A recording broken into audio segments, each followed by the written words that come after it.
Buenas noches, bienvenidos a la sexta ponencia del Grupo de Interés Médico Mayab. GIM, para aquellos que no nos conocen, somos un grupo de alumnos de la Universidad Anáhuac Mayab que están interesados en la difusión de conocimiento científico y médico para contribuir a la formación académica de estudiantes de medicina. El comité organizador está conformado por mi compañera Carla Cruz, Roxanne Ceballos y su servidora Alejandra Montoya. Nuestra coordinadora académica es la doctora Elda Pacheco. Y bueno, comenzamos. El día de hoy les vamos a presentar a nuestro ponente. El doctor Alberto Alba, ingeniero egresado de la Universidad de Guadalajara, internista de medicina interna y actual residente de cardiología clínica en el Hospital Civil de Guadalajara, Fray Antonio Alcalde. Es autor publicado en revistas nacionales e internacionales, además de certificado por la American Heart Association en materia de soporte cardiovascular avanzado, certificado también por la Sociedad de Cirugía Torácica en materia de soporte vital avanzado en cirugía cardíaca, director de difusión de contenido científico en la Sociedad Mexicana de Estudiantes de Cardiología y además es creador de contenido multimedia para la divulgación de ciencias médicas y en redes sociales. Por favor, doctor, muchas gracias por tenerlo esta noche y chicos, por favor, mantener sus micrófonos apagados y si tienen alguna duda, no duden en alzar la mano. ¿Qué tal? Muchísimas gracias por la invitación en primer lugar. Yo súper contento de que me estén invitando a todo este tipo de eventos. Ya saben que yo soy pues, feliz de estar compartiendo la mucha o poquita experiencia que hayamos colectado a lo largo de mis años formativos y pues desde luego, si me sigo actualizando y les puedo seguir trayendo a ustedes información útil para su entrenamiento como médicos, como clínicos, pues qué mejor, ¿no?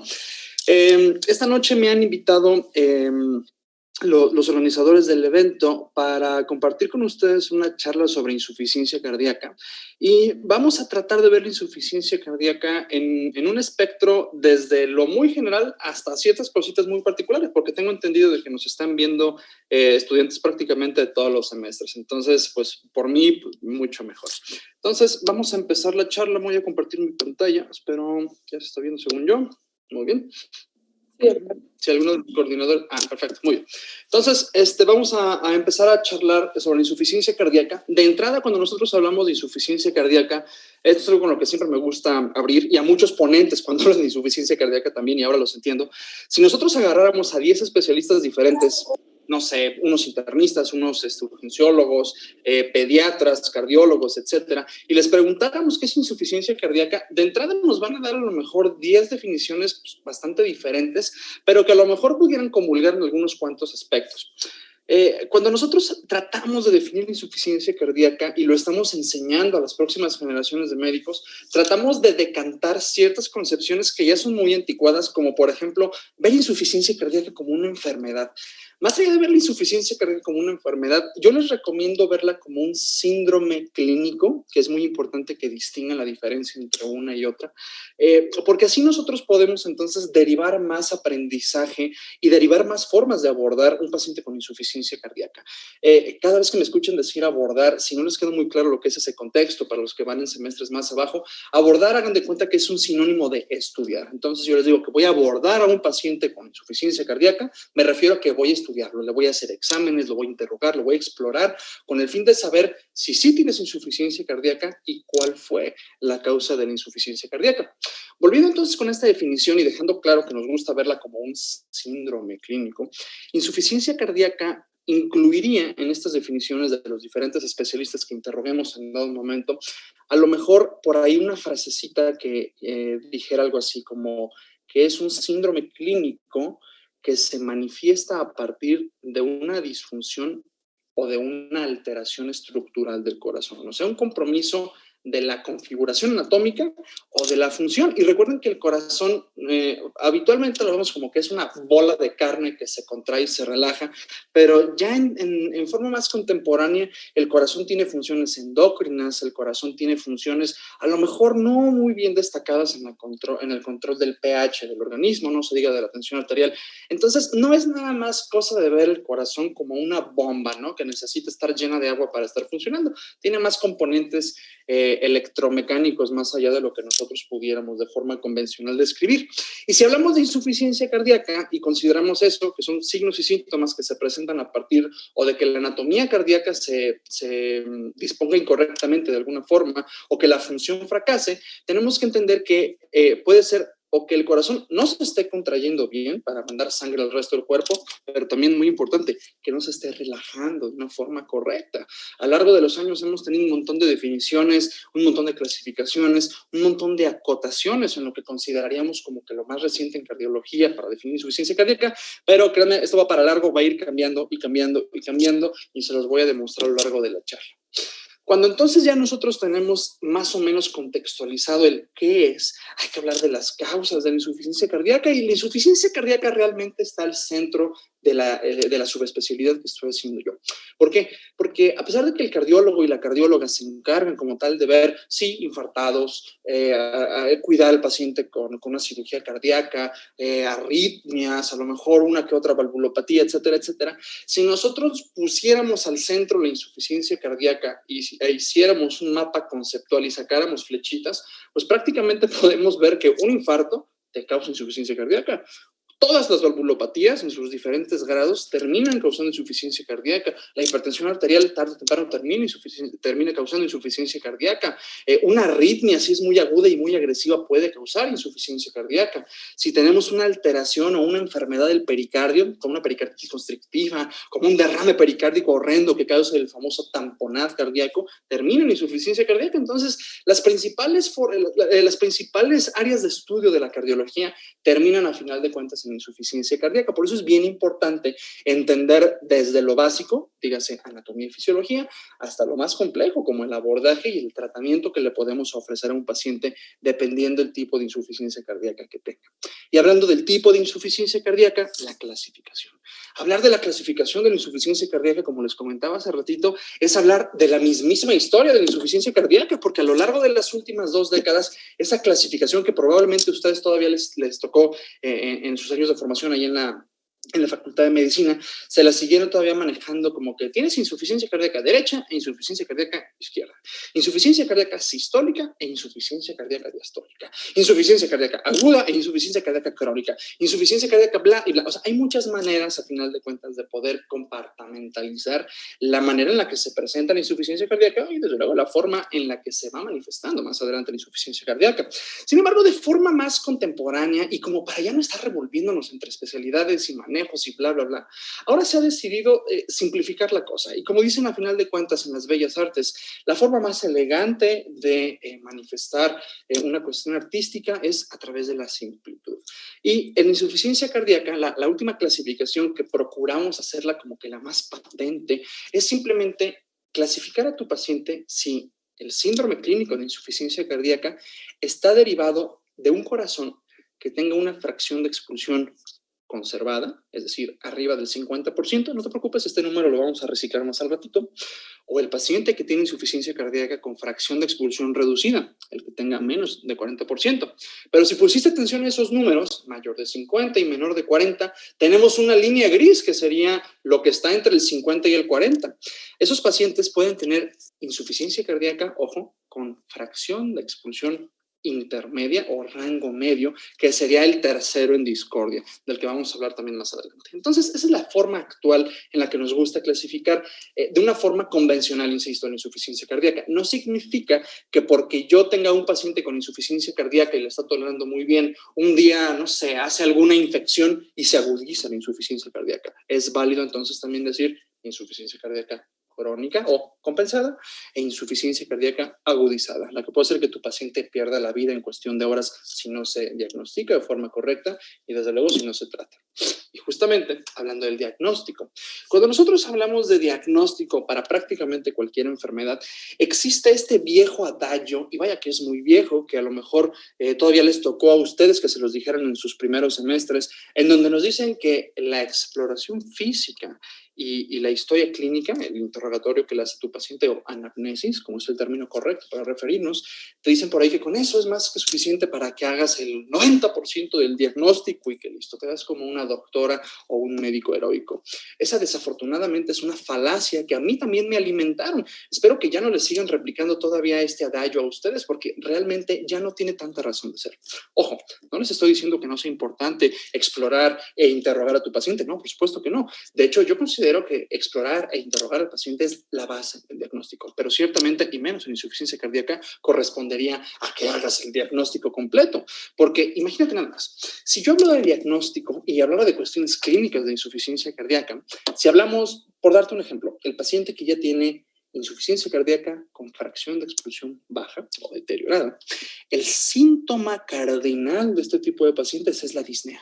A los pacientes sienten que le falta la respiración y yo te pregunto, ¿cuántos diagnósticos no existen que entre sus manifestaciones no está la disnea? Una neumonía te da disnea, tuberculosis te da disnea, COVID te da disnea, tromboembolia pulmonar te da disnea, un infarto miocárdico te da disnea, un neumotórax a tensión te da disnea, un neumotórax que no está tensión también te da disnea, un derrame pleural también te da disnea, y puedo seguir y seguir y seguir y seguir, y hay muchas cosas que pudieran parecerse a la presentación de un paciente con una insuficiencia cardíaca. Si te tuviera que platicar cuántas veces terminamos valorando presuntas insuficiencias cardíacas, y terminan siendo neumonías, no mentes, te aburriría del montón de casos que nos han salido así.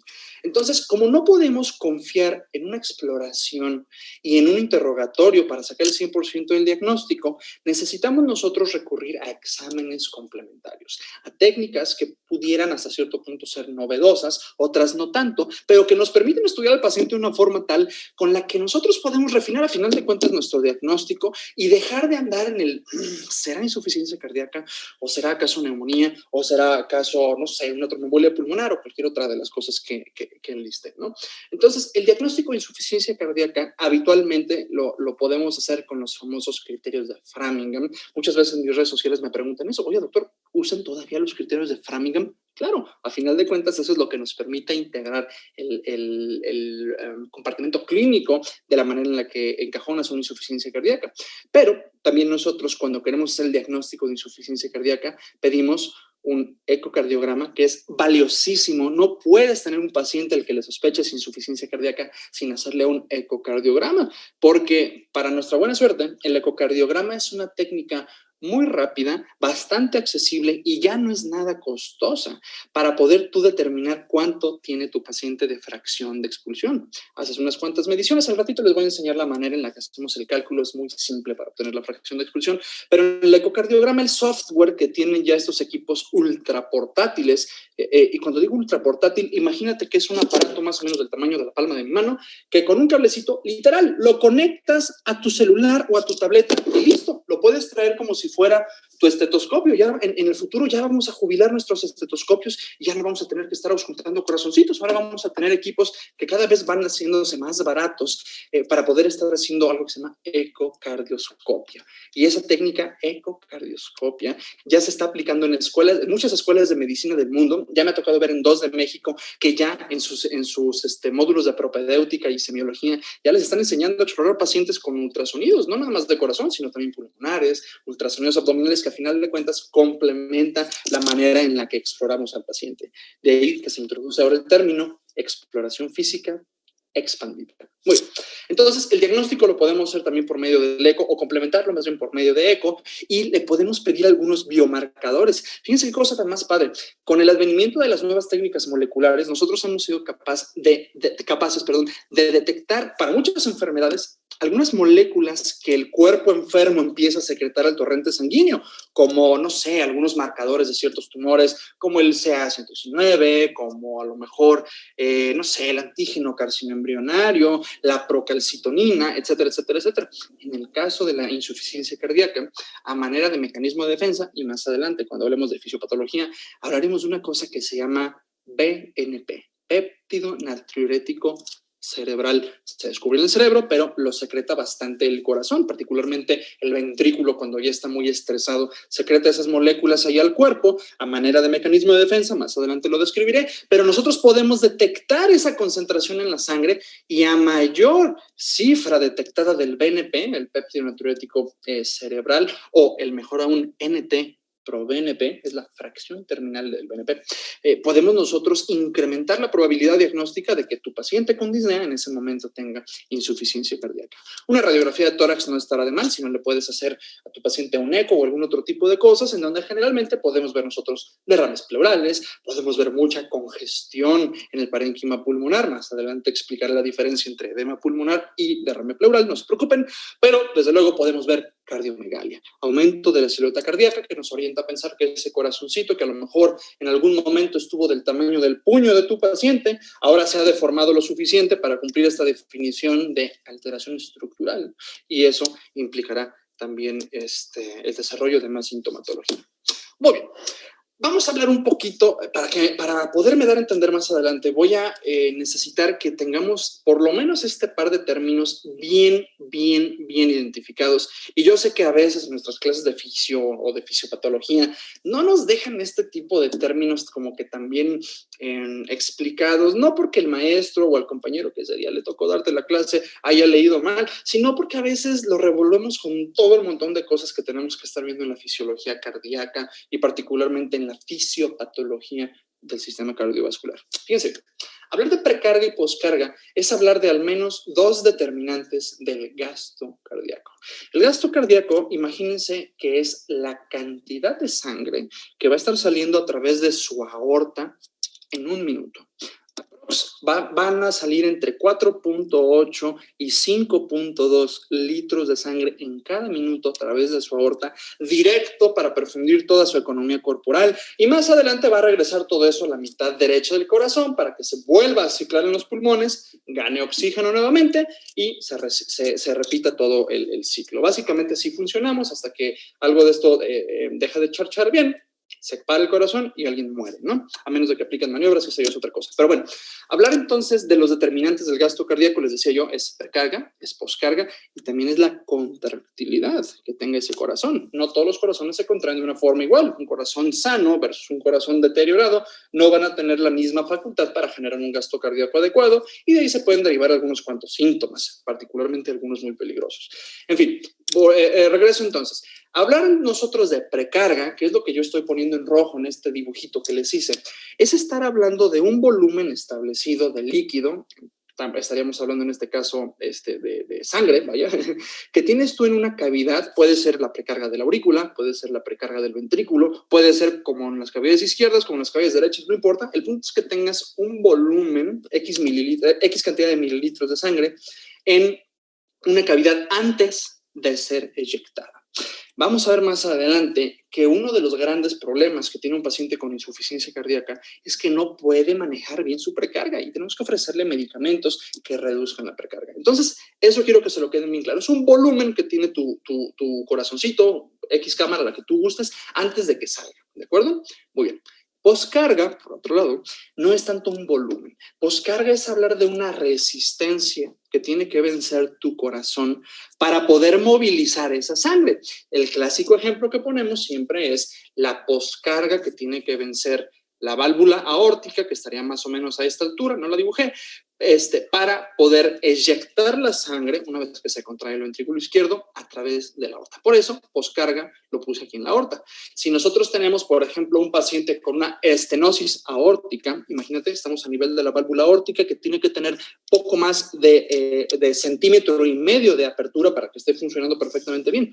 Pero hay pacientes que, para darte un ejemplo, con la edad se va depositando calcio alrededor de la válvula aórtica y se empieza a hacer más y más estrecho el lumen, por decirlo así, por donde va a tener que pasar esa sangre. Entonces ya tenemos una resistencia, esa calcificación que ya no va a permitir a la válvula aórtica abrirse de una forma adecuada. Eso es un incremento de la poscarga, incrementa el esfuerzo que tiene que hacer ese corazón para eyectar sangre. ¿Ya? Sin embargo, hay un ejemplo mucho más frecuente de incremento de poscarga que lo pueden ver prácticamente en cualquier lado, que se llama hipertensión arterial.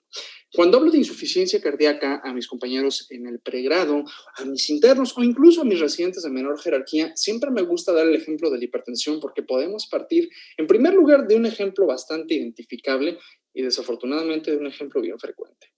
Tenemos un montón de hipertensos en el mundo, de hecho se estima que 1/3 de la población, a lo mejor quítale poquito más o agrégale poquito, pero son hipertensos. El detalle con la hipertensión es que tener un número como tal bien centrado está difícil porque no todos los pacientes son diagnosticados con hipertensión. Estamos hablando de una enfermedad que una muy buena parte de la vida de los pacientes que hacen hipertensión pues se la pasan asintomáticos, o sea, se la pasan toda su vida sin datos de hipertensión hasta que ya han manifestando alguna complicación, como por ejemplo la insuficiencia cardíaca. En fin, cuando nosotros tenemos un paciente con hipertensión arterial, estamos hablando de forma muy somera que los vasos sanguíneos periféricos y tarde o temprano vasos sanguíneos tan grandes como la aorta y sus respectivas ramitas van a verse con lúmenes más reducidos, ¿de acuerdo? Por un fenómeno que se llama disfunción endotelial, que en términos sencillos, someros y muy rápidos, es básicamente una incapacidad para que ese endotelio, que es el recubrimiento de tus vasos sanguíneos,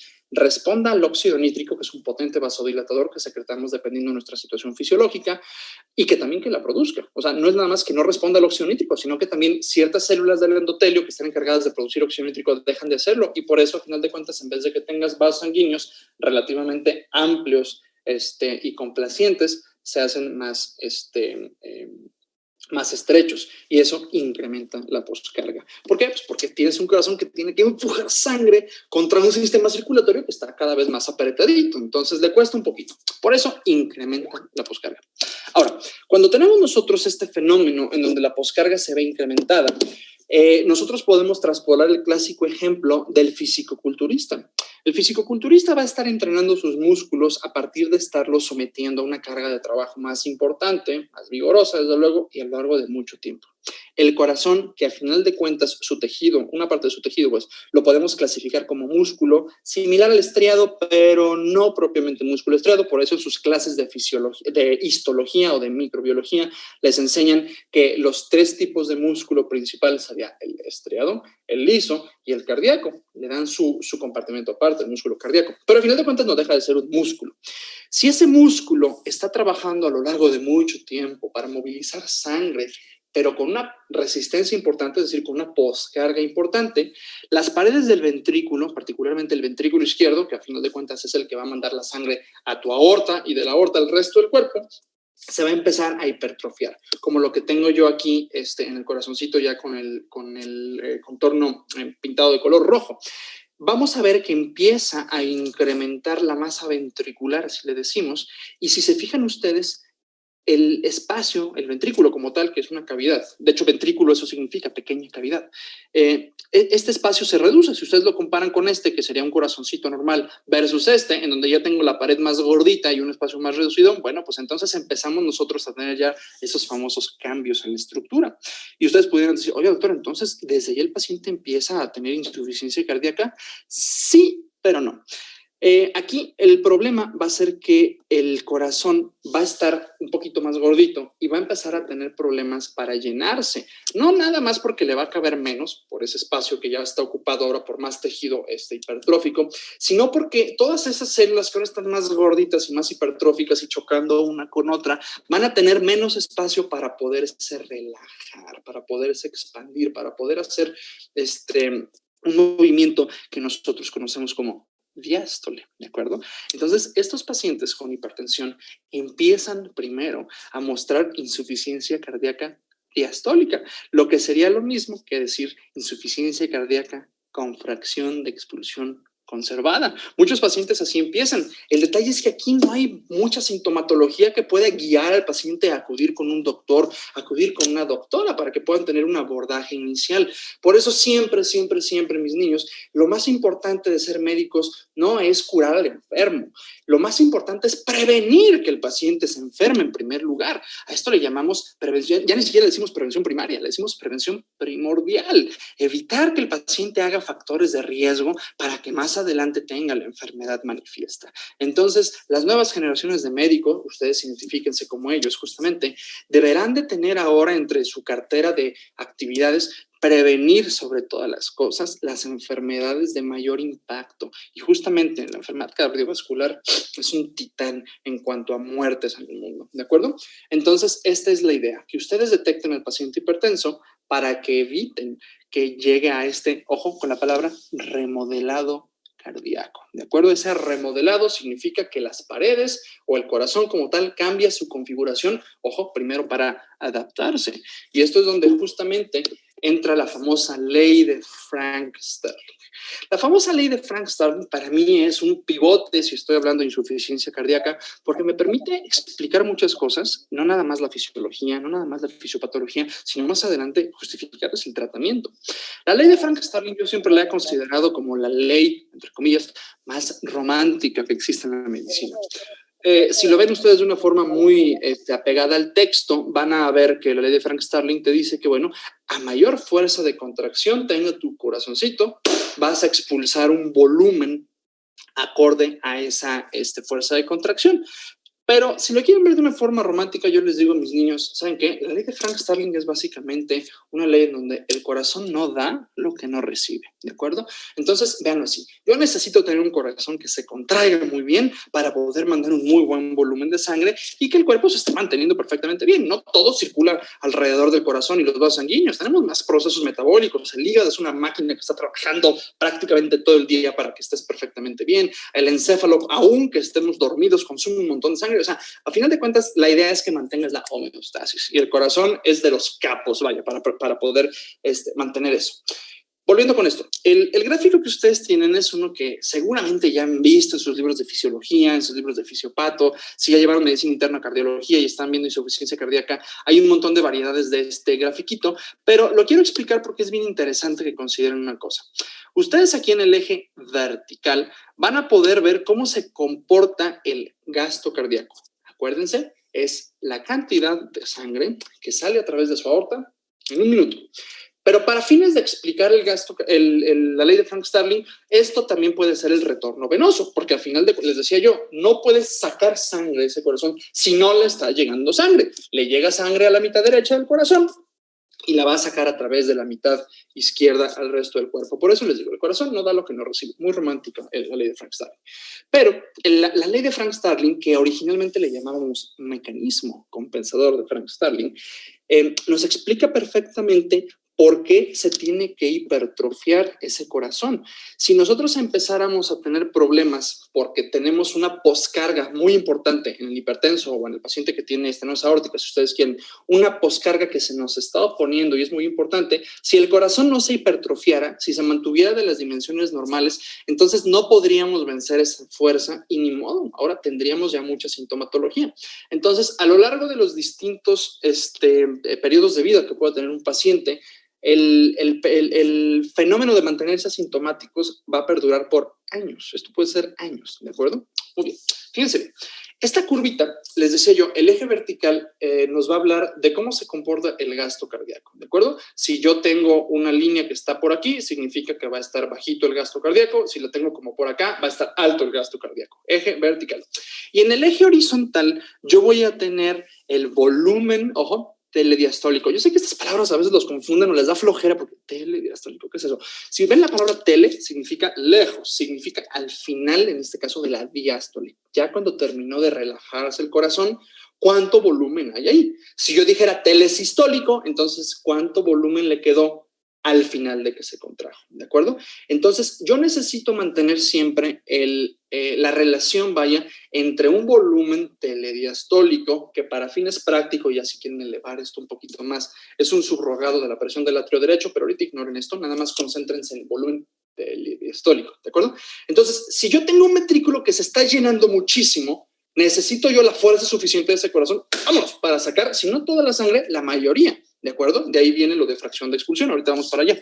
Entonces, estas rayitas, que son las clásicas que siempre nos ponen en ese esquema, representan el inotropismo cardíaco, una de las tantas facultades que tiene el corazón, pero esta en particular nos habla de esa fuerza de contracción. No la confundan con batnotropismo, eso es la excitabilidad que tiene el corazón, esto es historia aparte, pero inotropismo. Muy bien, entonces, cuando yo estoy normal, por ejemplo, ahorita yo estoy platicando con ustedes muy a gusto, ya comí, estoy relajado, no tengo ningún pendiente en el mundo, estoy tranquilo, vamos a ver que no es esta relación del gasto cardíaco y el volumen telediastólico, que representaría a final de cuentas el principio de Frank Starling, sería la rayita que yo dibujé aquí a la mitad, ¿de acuerdo? Esta rayita verde de la mitad.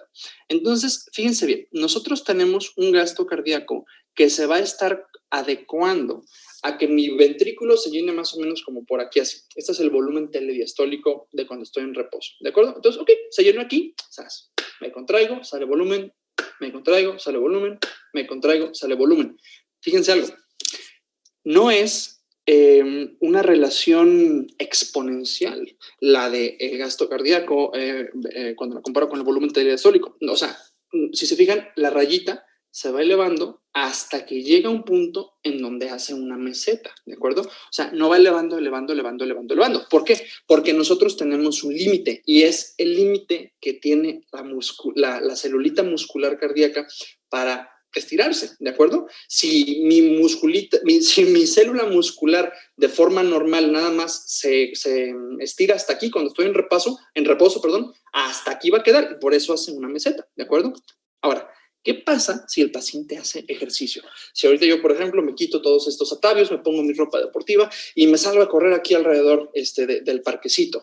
Bueno, entonces va a cambiar la demanda metabólica y ahora sí, mi célula muscular se va a tener que adaptar a que mi cuerpo necesita más sangre. Necesito, sí, que suba la frecuencia cardíaca, pero no nada más eso. Voy a necesitar que ahora se relaje un poquito más para poder sacar más sangre. Entonces ahora esa miofibrilla se va a alargar un poquitín más, se va a volver a contraer y voy a tener más gasto cardíaco. Y entonces tendríamos nosotros la raya de hasta arriba, ¿de acuerdo? Va incrementando porque el volumen telediastólico es mayor. ¿Por qué el volumen telediastólico es mayor? Pues porque el gasto cardíaco está incrementando, porque el retorno venoso está incrementando. ¿Y por qué? Pues porque el cuerpo te lo está pidiendo a final de cuentas, ¿verdad? Muy bien, pero fíjense que pasa lo mismo. A pesar de que incrementa el gasto cardíaco para poder perfundir esos cuadríceps, porque ya estás corriendo, también hay una meseta. Por más que se estire la miofibrilla, vaya, a pesar de que estás haciendo ejercicio, también tiene un tope y por eso tenemos una mesetita. No incrementa hasta la infinidad, no. Ahora, ¿qué pasa con esta raya de aquí abajo? Esta raya de aquí abajo es la del paciente con insuficiencia cardíaca, en donde ese musculito, esa fibrita muscular, ya ni siquiera se alcanza a contraer lo normal, que decíamos que era más o menos como por aquí así, en ejercicio hasta acá se alcanzaba a relajar, pero el paciente con insuficiencia cardíaca, ¡ay! Nada más aquí alcanzó. Entonces, como que le hace la lucha, pero hasta aquí se alcanzó a expandir y pues ya se contrae. Se relaja poquito y ya se contrae. Entonces empieza a ser tu paciente de efectos de llenado y que más adelante, si no se puede mantener este gasto cardíaco o este retorno venoso, a final de cuentas, ahora sí empiezan los problemas, ¿sale? Entonces, cuando vean esta grafiquita, es una de las tantas formas de poder explicar el principio de Frank Starling, o a final de cuentas el mecanismo compensador de Frank Starling. Ahora, si lo vemos nosotros a manera de un esquemita y vemos qué es lo que está pasando ahí, más o menos vamos a tener este corazón, que sería como el normal cuando está relajado, cuando está en diástole, vean todo lo que le cabe.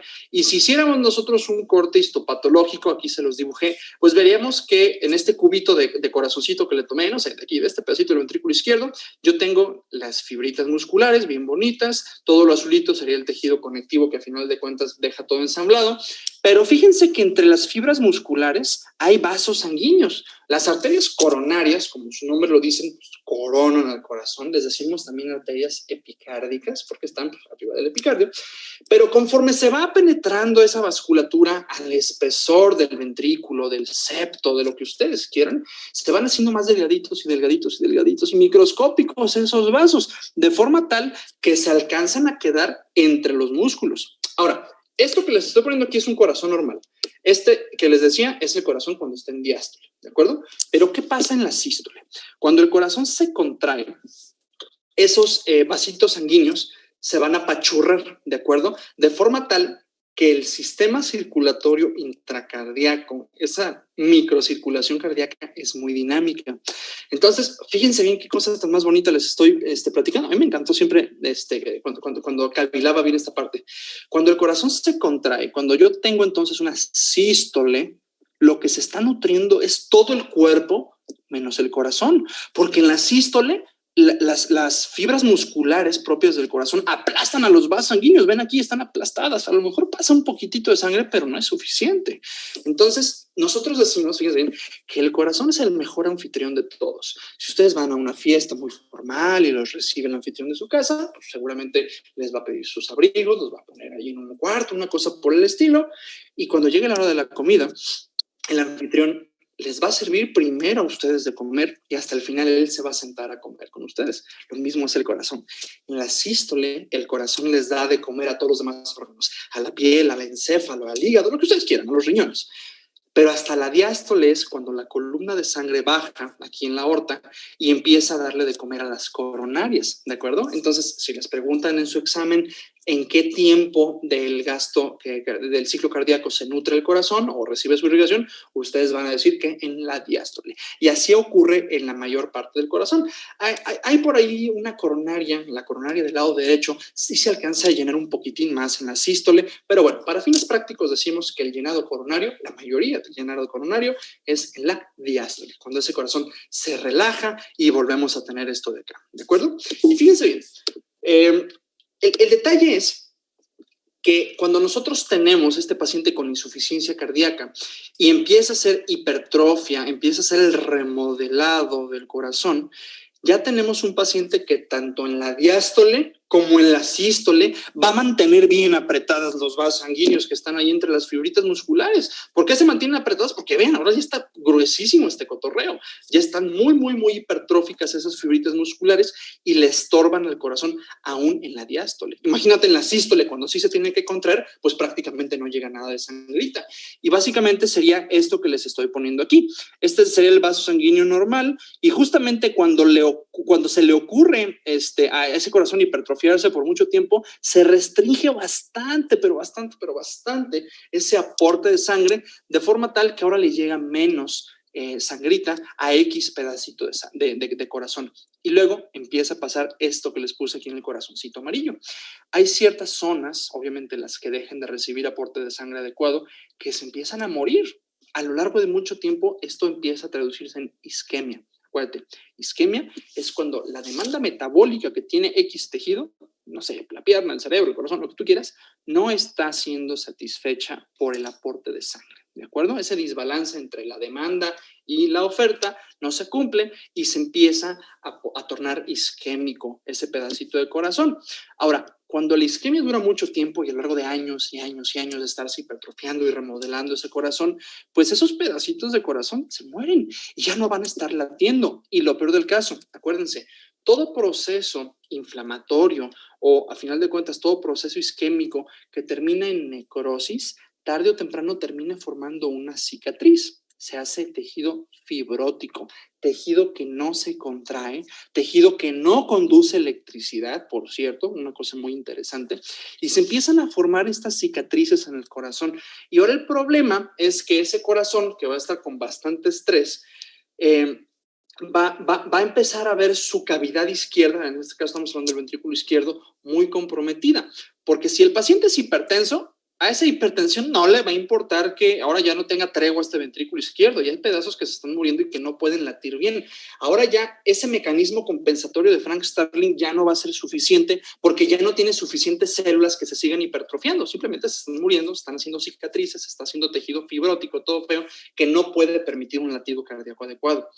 Entonces, ahora el ventrículo se va a empezar a dilatar. Y aquí empiezan los problemas, porque todo ese tejido chafa, fibrótico, se empieza a colapsar uno con otro y se empieza a adelgazar la pared del ventrículo, que en algún momento estuvo pues bastante gordita, bastante hipertrófica por la compensación que les platicaba, y ahora con todas esas áreas que se empiezan a morir, se empieza a adelgazar y se adelgaza y se adelgaza. Y el problema es que la aurícula izquierda le va a seguir mandando la misma sangre, y le manda sangre, le manda sangre, le manda sangre, pero el ventrículo, que ya está todo feo, todo cicatrizado, no puede con esa poscarga. Hay mucha resistencia vascular periférica en el caso del hipertenso, o reciclando el ejemplo del paciente con estenosis aórtica, no puede salir la sangre a través de ese hoyito. Entonces toda esa sangre se termina regresando y se regresa al ventrículo izquierdo, y ese ventrículo izquierdo no puede con tanto y ahora se empieza a dilatar. Y así como tenemos nosotros esa ley de Frank Starling, que era la que nos protegía, se va a instalar ahora algo que se llama la ley de Laplace, que en breve voy a explicar. Antes de explicar la ley de Laplace, en su pantalla están viendo reproducirse un video de un cateterismo. Rápidamente les voy a explicar, no quiero tomar mucho tiempo de la charla. Los cateterismos los podemos hacer por un montón de indicaciones. Lo más frecuente es en los pacientes infartados. Bueno, llenamos las arterias coronarias, que es esta que están viendo aquí, que se llena con medio de contraste para determinar si hay alguna lesión o no. No quiero ahorita ser los expertos en cateterismo, en primer lugar, porque yo no soy experto en cateterismo, apenas me ando acostumbrando a ver ese tipo de cosas, pero quiero que vean en una arteria coronaria normal. Esta es la arteria coronaria derecha, les explico rápido. Este palito, que es como una L, pero al revés, es el catéter que se avanza a través de una de las arterias del corazón, discúlpenme, de las arterias del brazo. Usamos generalmente la radial para llegar a ese lugar. Se avanza y se avanza y se avanza un catéter, se llega al corazón, se canula la coronaria derecha después de muchos años de práctica, se hace esto, y se inyecta un medio de contraste para ver la arteria coronaria. La arteria coronaria derecha hace como una forma de C, se alcanzan a verla perfectamente ahí, pero no quiero que vean eso, quiero que vean que conforme el corazón está latiendo, la arteria coronaria, se fijan que se va deformando, se fijan esta cosita que hace aquí, y también las partes de más al final. O sea, ese sistema de circulación coronaria es muy dinámico, siempre se está moviendo. Por eso es muy importante que ustedes consideren que el problema con la hipertrofia a largo plazo es que el sistema tan dinámico de circulación coronaria y la microcirculación coronaria pueden ser comprometidos por el simple hecho de que se está moviendo este relajo a cada rato. ¿Sale? Muy bien. Ahora, para hablar de la ley de Laplace, y no los quiero aburrir con tanto detalle, pero fue un principio que ni siquiera se adaptó de la medicina. Laplace era un médico, no era un médico, perdón, era un físico francés que entre sus hobbies estaba reventar frascos de vidrio con agua o con gases. En fin, Laplace se percató de que era mucho más fácil tronar un recipiente de vidrio, un frasco de vidrio, que tuviera la pared más delgadita. No tengo aquí un vaso como tal, pero si ustedes van a su cocina, a lo mejor tienen diferentes tipos de vasos con los que toman agua, y a lo mejor unos son muy finos, o copas de vino y son muy finas y son de cristales que tienen sus paredes muy delgaditas. A lo mejor otros no lo son tanto y tienen las paredes del vaso, el vaso para tomar agua más grueso, ¿de acuerdo? Entonces, Laplace se dio cuenta que no tenía que pasarle tanto líquido a presión o tanto gas a presión a un recipiente que tenía una pared delgadita para reventarlo, para que explotara literalmente. Y en cambio, a un recipiente que tenía la pared más gruesa, le tomaba más tiempo y más volumen poderlo reventar, de acuerdo, con gases o con agua. De ahí se adaptó a la medicina esto. Esa ley de Laplace nos dice que mientras nosotros tengamos un espesor de la pared ventricular lo suficientemente gruesecillo, nos va a aguantar presiones y volúmenes sin absolutamente ningún problema, y vamos a tener corazoncitos que nos duren más de 100 años, como el de mi abuelito. Mi abuelito tiene 103 años, está vivo y no tiene problemas en su corazón, más que una arritmia que por ahí le aparece y desaparece, pero no tiene insuficiencia cardíaca como tal. Su corazón todavía se mantiene de una forma adecuada. Entonces, la idea es mantener a nuestros pacientes con corazones que aguanten, ojalá 100 años, ¿no? La expectativa de vida anda por ahí de los 70 y tantos años, pero bueno, a final de cuentas, esta es la idea de la ley de Laplace. Entonces, cuando nosotros tenemos traspolado el ejemplo que les ponía yo de los cilindros, de los frascos pues de vidrio, nosotros lo podemos ver como si el frasco de vidrio fuera el corazón, ¿de acuerdo? Entonces, cuando nosotros consideramos que la tensión parietal, es decir, cuánto líquido tiene adentro tu ventrículo, cuánta sangre tiene adentro tu ventrículo, se incrementa mucho y el ventrículo no está lo suficientemente gordito, va a ser muchísima tensión parietal la que se va a tener que que someter ese ventrículo, ¿no? O sea, va a ser mucho esfuerzo. Esa tensión parietal, entre más es, más daña al corazón y se empieza a liberar el famoso BNP. Pongan atención a eso porque más adelante lo voy a volver a mencionar. Entonces va a depender mucho de eso. Mientras ese grosor esté compensado por el mecanismo de Frank-Starling, no va a haber tanto problema. Vas a tener insuficiencia cardíaca diastólica, pero como tal no va a haber un reblandecimiento y se va a poder mover relativamente bien esa sangre en el corazón. El problema es que cuando se va dilatando, ahora el grosor de la pared se va reduciendo, se va reduciendo, se va reduciendo y va a ser más fácil que el frasco truene. ¿De acuerdo? Muy bien.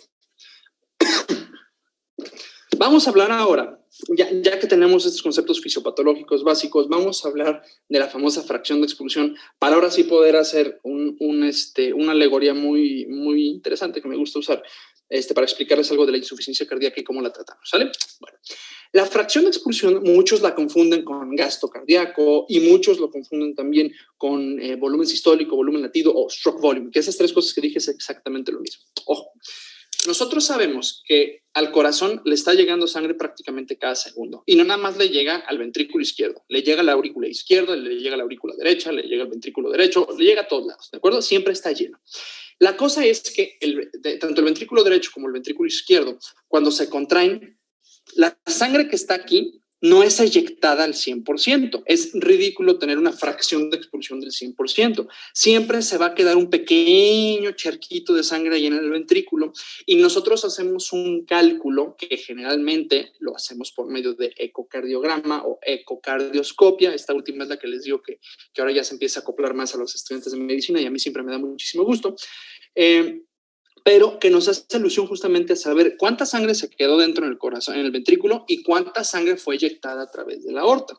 Ahora, como estoy hablando de fracción, estoy hablando de un número que lo voy a representar en un porcentaje, ¿de acuerdo? Volumen latido es o volumen sistólico o stroke volume, cualquiera de las tres es la misma cosa. Es la cantidad de sangre que salió de ese ventrículo izquierdo, ojo, pero en el latido. No en un minuto. Si es en un minuto, se llama gasto cardíaco. Si es en ese latido, entonces se llama volumen latido, por eso el nombre, ¿sale? O volumen sistólico, porque esa sístole se exprimió y salió tanto. Esa cantidad la representas en mililitros, ¿sale? Entonces no es lo mismo fracción de expulsión, que la representamos en una cifra porcentual, a volumen latido, que como tal es una cantidad reportada en mililitros. ¿Por qué digo todo esto? Porque necesitamos nosotros determinar el volumen latido para determinar la fracción de expulsión. Y es bien fácil. Fíjate. Paso número 1 para determinar la fracción de expulsión, determina tu volumen latido. Y tu volumen latido tú lo vas a sacar con una simple resta. ¿Cuánto tiene el corazón cuando está más gordo, cuando está más relajado, cuando le entró más sangre, o sea, en la telediástole, volumen telediastólico, y le vas a restar el volumen telesistólico. No mides cuánto salió de la aorta, eso está medio difícil. Lo que mides es cuánto le quedó, entonces esa es la diferencia. Entonces, ya cuando viste en el eco o en la resonancia magnética, o lo que le quieras hacer, pero ya cuando viste que el corazón se contrajo, ¿de acuerdo? Le va a quedar un poquito de sangre. Esa cantidad la medimos nosotros en el ecocardiograma, es relativamente sencillo, y lo restamos. Cuando la sangre que tenías cuando estaba bien llenito el corazón y la sangre que te queda cuando se terminó de contraer. Y listo. Esa resta te va a dar ya tu volumen latido. Ya cuando tenemos el volumen latido o volumen sistólico o stroke volume, insisto, es lo mismo. Ahora nosotros vamos a hacer la formulita de la fracción de expulsión, ¿de acuerdo? Y es básicamente que nosotros tengamos ese volumen latido, ¿de acuerdo? Y lo dividamos entre el volumen telediastólico. Cuando nosotros tenemos eso, pues nada más para expresarlo en porcentaje, lo multiplicamos por 100 porcentaje por 100 porcentaje. Y si hacemos el ejemplo, imagínate que tienes un paciente que en su volumen telediastólico le cuantificaste ahí en tu eco que tenía 130 mililitros, ¿ok?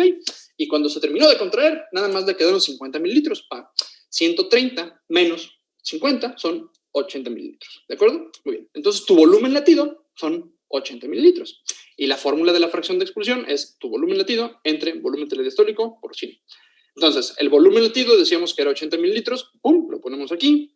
El volumen telediastólico, aquí está la formulita, acuérdate, decíamos que era 130, lo ponemos acá. Cuando lo dividimos nos da 0.61. Si 0.61 lo multiplicamos por 100, tenemos una fracción de expulsión de 61%.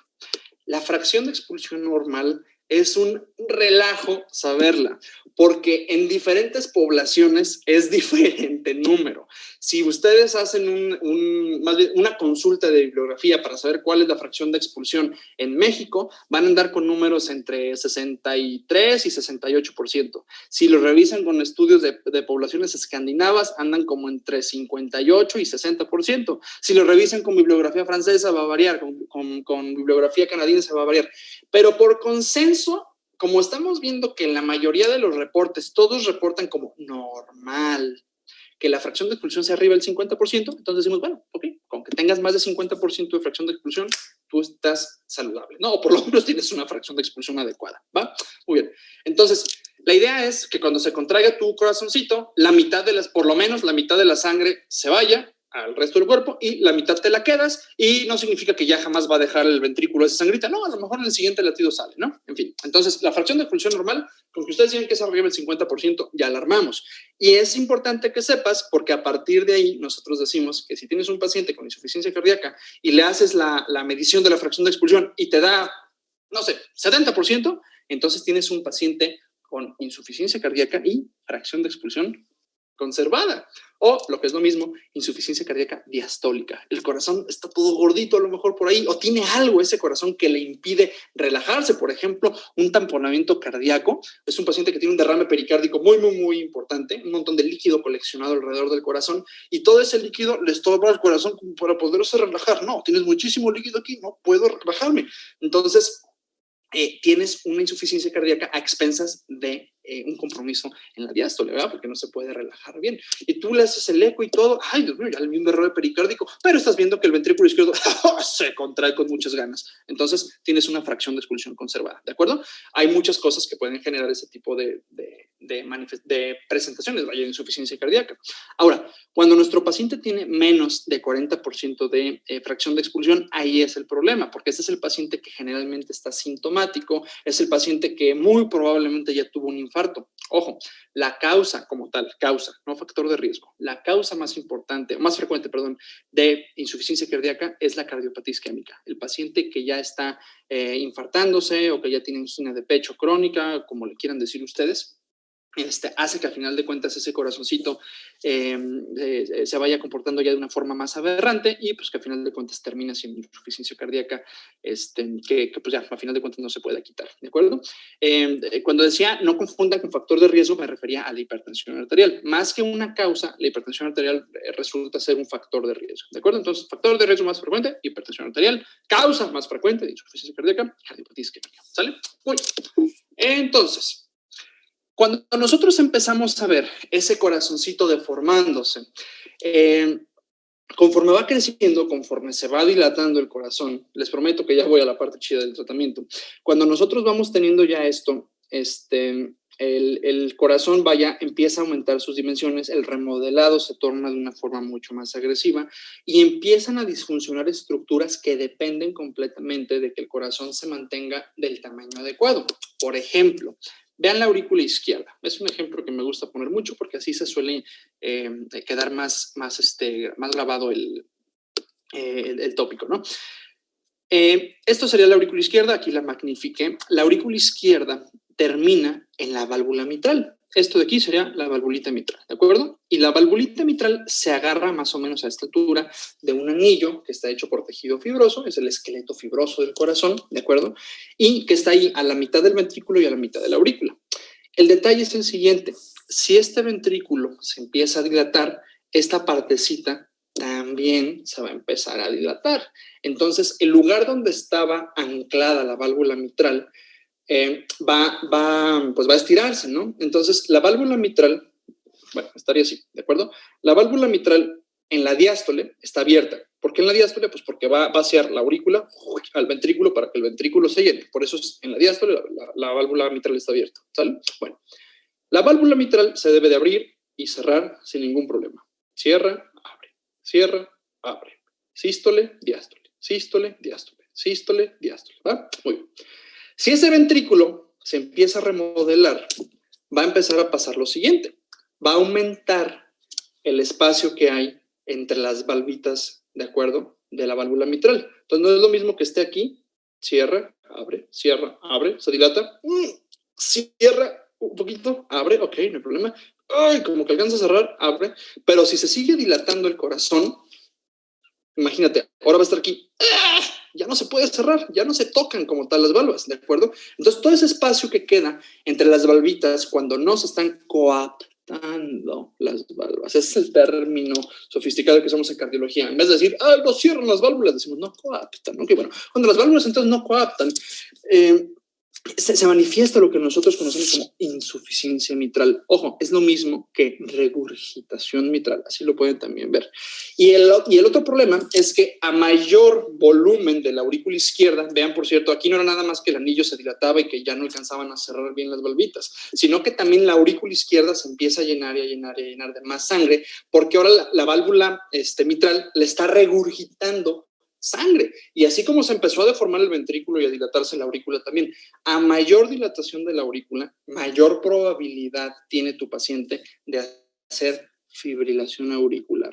Una de las arritmias que peor pronóstico les da a un paciente que ya de por sí tiene insuficiencia cardíaca. ¿De acuerdo? Entonces, nada más para que te des una idea de por qué decimos que es un síndrome clínico. La enfermedad que te genera el síndrome clínico puede ser la FA, la fibrilación auricular o la insuficiencia mitral, lo que tú quieras, ¿va? Pero entonces la idea es de que se va deformando el corazón y diferentes funciones, en este caso una función de llenado y relajado, se corrompe y empieza a hacer que disfuncionen otras partes del corazón. Es un círculo vicioso, al final de cuentas. ¿De acuerdo? Ahora, ya que estamos tocando eso, vamos a hablar de signos y síntomas que tienen los pacientes. Eso a mí se me hace valiosísimo porque así van a saber qué buscarle, así van a saber qué preguntarle. Ahorita ya saben qué antecedentes van a preguntarle, ¿no? Van a preguntarle si es hipertenso, si en su familia alguien más era hipertenso, si el paciente ha tenido infartos antes, si alguien más en su familia ha tenido infartos antes o ha tenido alguna presentación anormal de insuficiencia cardíaca, ¿no? En fin. Ahora, imagínense en este dibujillo que les acabo de hacer, pues aquí está su ventrículo. Ya está dilatado, vean, ya está muy amplio el espacio ventricular y está muy reducida la pared, ¿de acuerdo? Entonces aquí tienes tu sangre. Bueno, conforme se empieza a llenar de sangre ese ventrículo y la fracción de expulsión cae, significa que ya no estás mandando tanta sangre por acá. Ejemplo, si tu paciente tiene una FEBI, fracción de expulsión del ventrículo izquierdo, eso es FEBI, de 15%, significa que el 85% de la sangre del ventrículo se quedó aquí, ¿de acuerdo? Entonces es un ventrículo muy sobrecargado. Esa sobrecarga de volumen, escuchen bien, si ustedes le ponen su estetoscopio al paciente justamente por debajo de la tetilla izquierda, que sería el punto de auscultación mitral, ustedes van a percibir un tercer ruido, el famoso S3 o ritmo de galope, es la misma cosa. Entonces, en lugar de que escuches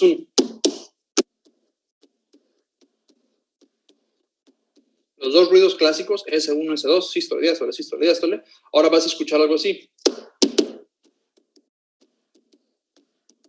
Un S3. ¿Y qué es el S3? El S3 es sangre que pega con sangre. ¿Cómo que sangre que pega con sangre? Sí. Cuando la aurícula izquierda se abre, habíamos dicho que es la diástole, entonces el S3 es un ruido diastólico. A veces se ponen muy payasos con los términos, y en vez de ponerle que es un ruido diastólico, le ponen que es un ruido presistólico. Y si es presistólico, pues es diastólico, ¿sale? Bueno, en fin. Entonces, cuando en la diástole se abre la válvula mitral y cae ese chorrito de sangre para el ventrículo izquierdo, esa sangre pega con sangre que nunca dejó el ventrículo, como un ventrículo que está a lo mejor con un 85% de todo el volumen que se supone que tuvo que haber sacado, ¿te acuerdas? En el supuesto, vaya, de que el paciente tuviera 15% de fracción de expulsión. En fin, entonces esa sangre que pega con sangre te permite escuchar en la diástole un ruido extra, ya no el clásico. Por eso, un S3 o un ritmo de galope, clínica. Muy bien. ese ventrículo se va a estar llenando y llenando y llenando de sangre, pero tarde o temprano, ya sea porque la válvula mitral está regurgitando sangre o porque a final de cuentas se empieza a pasar ya sangre formalmente hacia la aurícula, ya empezamos a tener datos de un flujito retrógrada. Ahora, la que se va a empezar a llenar de sangre, les digo, va a ser la aurícula y se va a empezar a distender. Entonces, se empieza a suscitar un monólogo que va más o menos así. La aurícula empieza a detectar que, vaya, ahora tiene más volumen, tiene más sangre, y le va a reclamar el ventrículo izquierdo y le va a decir, óyeme, ¿por qué me estás mandando sangre a mí? Se supone que yo te la mando a ti, no al revés. El ventrículo izquierdo va a decir, güey, ¿sabes qué? Estoy completamente dilatado, ya no puedo hacer mi chamba, este güey no se cuidó, siguió fumando, era hipertenso, nunca fue al doctor, y ahora ya estoy bien dilatado, ya no puedo pasar sangre a través de esta aorta porque me gana la poscarga, simplemente no puedo, hazme el paro, ayúdame a mandar esta sangre a otro lugar porque yo me estoy abotagando, tengo bastante sangre aquí. Y la aurícula izquierda le va a decir, oye, a ver, yo no tengo ni siquiera una contracción muy buena que digamos, la parte de sangre que me toca a mí mandarte, generalmente te la mando porque ya me llené tanto que mi válvula mitral se tiene que abrir y te la tiene que mandar, no aguanto, por eso te estoy mandando sangre. Sí, me contraigo ahí medio poquito para darte el 30% del gasto cardíaco, a eso le decimos la patada auricular, por cierto. Pero yo a final de cuentas, ventrículo izquierdo, no puedo estar moviendo toda esta sangre. El ventrículo izquierdo entonces va a decir, ¿sabes qué, güey? Me vale madre, no puedo entonces yo estar mandando sangre a otro lugar. La aurícula izquierda entonces va a decir, sí, ¿me estás mandando sangre de más? Bueno, entonces ahora yo se la voy a regresar a quien me la mandó. El ventrículo izquierdo va a cuestionar, le va a decir, ¿quién te mandó la sangre? Bueno, las venas pulmonares, 4 venas pulmonares, 2 arriba, 2 abajo, lado izquierdo y lado derecho. El problema es que las venas pulmonares y la microcirculación o la circulación pulmonar a final de cuentas no tienen forma de distribuir tampoco ese líquido, toda esa sangre. Y ahora entonces esa circulación pulmonar, esa microcirculación se va a poner también a reclamarle la aurícula izquierda. Entonces le van a decir, oye, a ver, tú que eres un pedazo de músculo que se supone que tiene que latir, me estás mandando sangre a mí, yo no puedo mover sangre. Esta sangre que te estoy mandando a mí me la está mandando tu ventrículo derecho para yo poder oxigenar en los pulmones y que le estás pasando sangre al ventrículo izquierdo. Bueno, le va a decir la aurícula izquierda, el ventrículo izquierdo no puede, está dilatado. ¿Cómo que el ventrículo izquierdo está dilatado? Está dilatado, no puede latir, me lo está mandando todo a mí y yo no puedo con todo esto, ahí te voy a ver cómo te arreglas. Así va a decir la circulación pulmonar. Entonces, lo que voy a hacer yo es, pues, fugar todo este líquido que tengo extra y regresársela también al ventrículo derecho, porque yo no puedo mover sangre. Si no me la estás aceptando tú, si me estás regresando algo de sangre, yo la tengo que mover a algún lado. El problema es cuando la circulación pulmonar empieza a redistribuir esa sangre, la empieza a extravasar. Y una de dos cosas pueden pasar, y a final de cuentas las dos cosas van a pasar, pero bueno, una es que se empiece a filtrar ese líquido, no como tal sangre, sino el plasma, vaya, a través de los capilares que van a derivar a final de cuentas a la pleura y se empiezan a formar derrames pleurales. La otra es que ahora esa circulación pulmonar se empiece a congestionar tanto que el líquido ya como tal, el plasma que se extravasa, no queda en las pleuras, sino que queda entre el parénquima pulmonar y a veces hasta pasa a los alvéolos. Eso se llama congestión pulmonar. Y si esa congestión pulmonar sigue, ahora se llama edema pulmonar, edema agudo pulmonar. Y a final de cuentas, esta congestión pulmonar, que más adelante le vamos a decir edema agudo pulmonar si no se cuida el paciente, es lo que les da la disnea a nuestros pacientes. Entonces ya vimos por qué se generan derrames pleurales, que puedes ver en la radiografía, ya vimos por qué el paciente tiene disnea, ya vimos de dónde sale el S3, ya vimos por qué un paciente con insuficiencia cardíaca puede tener una insuficiencia valvular, ya vimos por qué un paciente con insuficiencia cardíaca puede hacer fibrilación auricular, pero esto no acaba aquí. Oh, no, amigos. Cuando esto ahora se empieza a comunicar hacia el ventrículo derecho derecho va a decir, a ver, el ventrículo izquierdo te mandó sangre a la aurícula izquierda, ok, la aurícula izquierda no funciona, se mandó la circulación pulmonar, y la circulación pulmonar me lo está mandando a mí, ok, lo podemos resolver, no hay problema. El ventrículo izquierdo, para nuestra buena suerte, es un ventrículo que a lo mejor no aguanta mucha presión, no aguanta mucho carrilla, pero sí aguanta algo de volumen.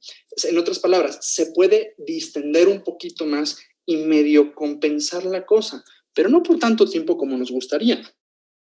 Porque va a llegar tarde o temprano un momento en donde este ventrículo derecho ahora va a decir, ¿sabes qué? Ya no aguanto, ya voy a mandarle yo también la sangre y voy a hacer exactamente lo mismo que ustedes hicieron. Si el ventrículo izquierdo se lo mandó a la aurícula izquierda, ahora yo, ventrículo derecho, se lo voy a mandar a la aurícula derecha. Y la aurícula derecha lo va a ver con cara de, güey, no, si la aurícula izquierda apenas podía medio distribuir esto en 4 venas pulmonares y en el sistema de microcirculación, ¿tú a dónde crees que voy a mandar yo la sangre, pedazo de carne? el ventrículo izquierdo no le va a importar, digo, el ventrículo derecho no le va a importar, y le va a terminar mandando ahora sangre a la aurícula derecha. La aurícula derecha va a tener dos modos de distribuir este volumen. Uno, mandarlo hacia la cava superior, y si lo manda a la cava superior, ustedes en los pacientes van a ver ingurgitación yugular, porque al final de cuentas las yugulares llegan a ese sistema de colección venoso. Entonces va a incrementar la presión yugular y ustedes van a ver aquí que se les hincha esa vena. Ok, y ahí entonces ya empezamos a ver datos de disfunción cardíaca del lado derecho, como antes le decíamos, ¿de acuerdo? Pero pasa otra cosa, que puede también mandar la sangre hacia la cava inferior, que está en mucho contacto con el hígado, y si lo manda a la cava inferior, ahora vamos a empezar a ver que nuestros pacientes hacen edema de miembros inferiores, hacen hepatomegalia, hacen incluso hepatalgia, se distiende tanto, así como los pulmones se congestionaron, el hígado se congestiona tanto de líquido que no puede movilizar sangre a final de cuentas, que cuando distiende la cápsula de Gleason, el paciente presenta hepatalgia. Y luego la otra, el famoso reflujo hepatoyugular. Ojo, no es reflejo, es reflujo hepatoyugular. ¿Qué haces? Tienes a tu paciente acostado, lo vas a explorar, ya le viste que tiene aquí la distensión y dices tú, ok, seguramente también va a tener algo aquí en el hígado. Entonces, haces presión suavemente sobre el hígado. Digo suavemente, pero es una presión firme y constante. Más o menos unos 10, 15 segundos por ahí. Sueltas y luego vas a ver que el flujo se va a regresar otra vez acá y va a hacerse mucho más notable la ingurgitación de los vasos del cuello. Una cosa muy interesante es el término caquexia cardíaca. Caquexia cardíaca nos hace alusión, si ustedes están familiarizados con el término caquexia, a que el paciente va a perder masa muscular, se va a emaciar, justamente porque empieza a tener déficits proteicos, pero no nada más por eso. Si nos ponemos muy ñoños, hablando estrictamente de la fisiopatología molecular de la insuficiencia cardíaca, todo este proceso que les estoy platicando, de que se dilate, que se hipertrofia, que se remodela, conlleva un gran estrés inflamatorio. Y uno de los protagonistas de este proceso inflamatorio a nivel molecular se llama factor de necrosis tumoral o TNF para los compas. Pero el factor de necrosis tumoral no tenía este nombre tan cool ahorita. Cuando se escribió por primera vez, se le llamaba caquexina, porque la veían que estaba muy incrementada o sobreexpresada en el suero de pacientes que tenían caquexia, y así salió el nombre. Ya después vieron que tenía otras propiedades y quedó el nombre para llegarse. Factor de necrosis tumoral, TNF. Entonces, este incremento de TNF en la circulación hace que el paciente se vaya consumiendo y pierdan peso. Pero no nada más eso. El paciente que hace ya ahora esta sobrecarga de toda la circulación que va de la cava inferior para abajo, empieza a ver las asas intestinales y el borde en cepillo por donde absorbemos nutrientes edematizado. Entonces, esas asas se edematizan, se hinchan y se colapsan entre sí, de forma tal que ahora ese borde de cepillo no puede ver tantos nutrientes ahí para absorberlos y el paciente pierde peso. Esto es una catástrofe, ¿de acuerdo?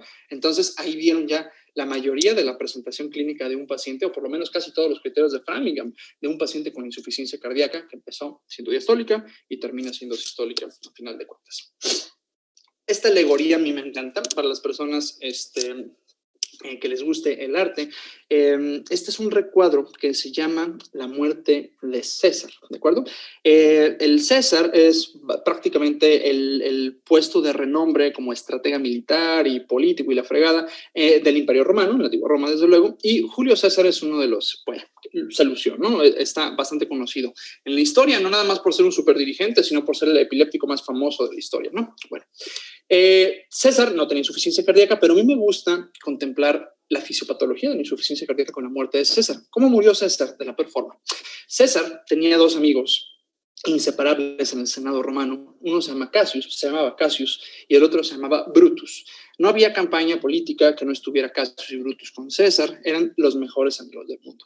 César, en esta imagen, muere apuñalado, según esto, 40 y tantas veces por Cassius y Brutus y por el resto del Senado romano. Simplemente se rebelan en contra del César y lo terminan matando ahí en el Senado, ¿no? Apuñalado por sus mejores amigos, sus mejores aliados.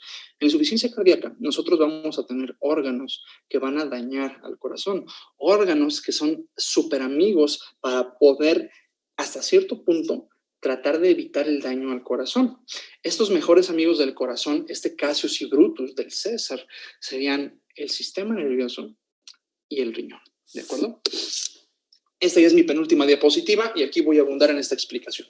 Cuando nosotros contemplamos la fisiopatología del sistema, la fisiopatología de la insuficiencia cardíaca, tomamos también a estos desencadenantes de los problemas en la insuficiencia cardíaca como los blancos terapéuticos de los medicamentos que les vamos a ofrecer tarde o temprano a nuestros pacientes con esta enfermedad, ¿no? Entonces, cuando nosotros empezamos a tener esta insuficiencia cardíaca, esta disminución en la fracción de expulsión, ahora menos sangre va a salir a través de la aorta. Si menos sangre empieza a salir a través de la aorta, el cerebro no se va a perfundir de la forma más adecuada. Y a corto plazo, nosotros tenemos siempre un sistema de vigilancia que se llaman varoreceptores y quimiorreceptores, justamente en el callado aórtico, que le van a estar mandando informes continuos al encéfalo, en donde ellos van a decir, ¿sabes qué? El señor encéfalo, pues está llegando un flujo constante de sangre, vamos bien, entonces pues, no hay ningún problema. Si alguno de esos varoreceptores, alguno de esos quimiorreceptores notara que hay menos oxígeno pasando por ahí, o menos flujo, o menos distensión de esos vasitos sanguíneos, luego le va a chismear al cerebro, le va a decir, ¿sabe qué, señor encéfalo? El corazón no nos está dando la demanda, la entrega metabólica que nosotros necesitamos, así que necesitamos que usted, señor encéfalo, le dé órdenes al cerebro, al corazón, para que se ponga a trabajar más fuerte. Entonces, el cerebro va a decir, hey, pues el corazón es de mis mejores amigos, el corazón es mi César, yo, Cassius Encéphalus, me voy a poner del lado del cerebro y le voy a decir, bueno, a ver, ponte a chambear un poquito más, y va a empezar a estimular el sistema nervioso simpático. El sistema nervioso simpático, por medio de la adrenalina, va a hacer que lata más rápido el corazón, va a causar un poquito de vasoconstricción, y el corazón a primera instancia le va a decir, no manches cerebro, muchísimas gracias, porque ahora estoy latiendo más fuerte para poder mantenerlos a ustedes y a mí con más sangre de forma más continua. En cuanto también empieza a bajar este flujo a través de la aorta, el riñón también se va a dar cuenta. A final de cuentas, las arterias la arteria aferente del riñón tiene un sensor muy, muy, muy padre en la mácula densa que le permite estar probando la sangre para ver cuánto sodio tiene. Entonces, si el riñoncito, si esa mácula densa empieza a detectar que está pasando menos sodio, o sea, menos sangre, pues por ahí le va a echar la mano al riñón, al corazón, perdón, le va a decir, oye, ¿sabes qué, corazón? ¿Sabes qué? Me está llegando poquita sangre. Sí, a mí eso significa que tú tampoco estás muy bien perfundido. Entonces voy a activar mi sistema renina, angiotensina, aldosterona para retener más volumen, para que tengas una precarga, para que tengas más volumen, para que al final de cuentas nos lo puedas repartir a todos y que todos estemos jalando bien. Ay, ok, muchísimas gracias, riñoncito, y así se queda toda la cosa. Luego, cuando esta pared se empieza a dilatar, les decía yo, se liberan los péptidos natriuréticos. ¿Por qué? Natriuresis, ¿a qué le suena? Na, sodio. Uresis, orina. El paciente empieza a orinar sodio y a donde va el sodio, va el agua. Entonces, esta precarga enorme que tiene el paciente en ese ventrículo, ya se fijaron qué lleno de sangre está, toda esa precarga, todo ese volumen que hay antes de que la pueda sacar, toda esa precarga termina causando estrés parietal, de Laplace, por cierto, y hace que se liberen los péptidos natriuréticos, que tú los puedes medir en la sangre y tú dices, mira, el corazón se está tratando de defender. ¿Y cómo se defiende? Bueno, el péptido natriurético hace que orines sodio, y si orinas sodio, orinas más, ¿de acuerdo? Entonces, tratas de manejar toda esta precarga, todo este volumen de sangre que el corazón no puede mover, lo empiezas a orinar gracias a los péptidos natriuréticos. Entonces, aquí tienes a todo el Senado que está tratando de hacer que funcione César, ¿no? El problema es que conforme se va deteriorando el corazón, ni Brutus, ni Cassius, ni el encéfalo, ni el sistema renal, angiotensina, aldosterona van a estar satisfechos. Entonces va a ser así de que, ok, no está pasando tanta sangre por aquí, el encéfalo se va a hartar. Óyeme, a ver, no me sigue llegando sangre, ¿qué está pasando? El corazón va a decir, güey, es que ¿sabes qué? Sigo bien dilatado, mi ventrículo izquierdo está bien dilatado, ya mandé péptidos natriuréticos, pero ni aún con eso puedo yo estar eliminando toda esta precarga. Entonces el cerebro va a decir, güey, ¿sabes qué? Es tu problema, y va a seguir el tono simpático. Y si sigue el tono simpático, va a empezar a tener el corazón un incremento de la frecuencia cardíaca, un incremento de la contractilidad, aumento de las resistencias vasculares periféricas, o sea, incrementa la poscarga para acabarla de amolar todavía más poscarga a este pobre paciente.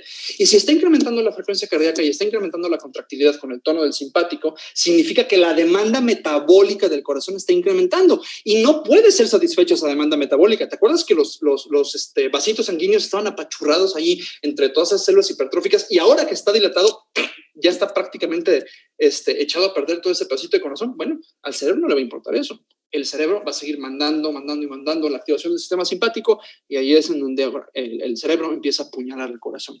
Lo mismo va a pasar con el sistema de renina, angiotensina, aldosterona. ¿cómo se dice? Ese riñoncito va a empezar a activar más y más y más el sistema de renina-angiotensina-aldosterona, porque los 3 criterios básicos para que se active ese sistema se van a cumplir. Acuérdense, los tres activadores principales del sistema renina-angiotensina-aldosterona son que tu paciente tenga hipovolemia, que tu paciente tenga un incremento del tono simpático y que tenga menos sodio pasando por ahí.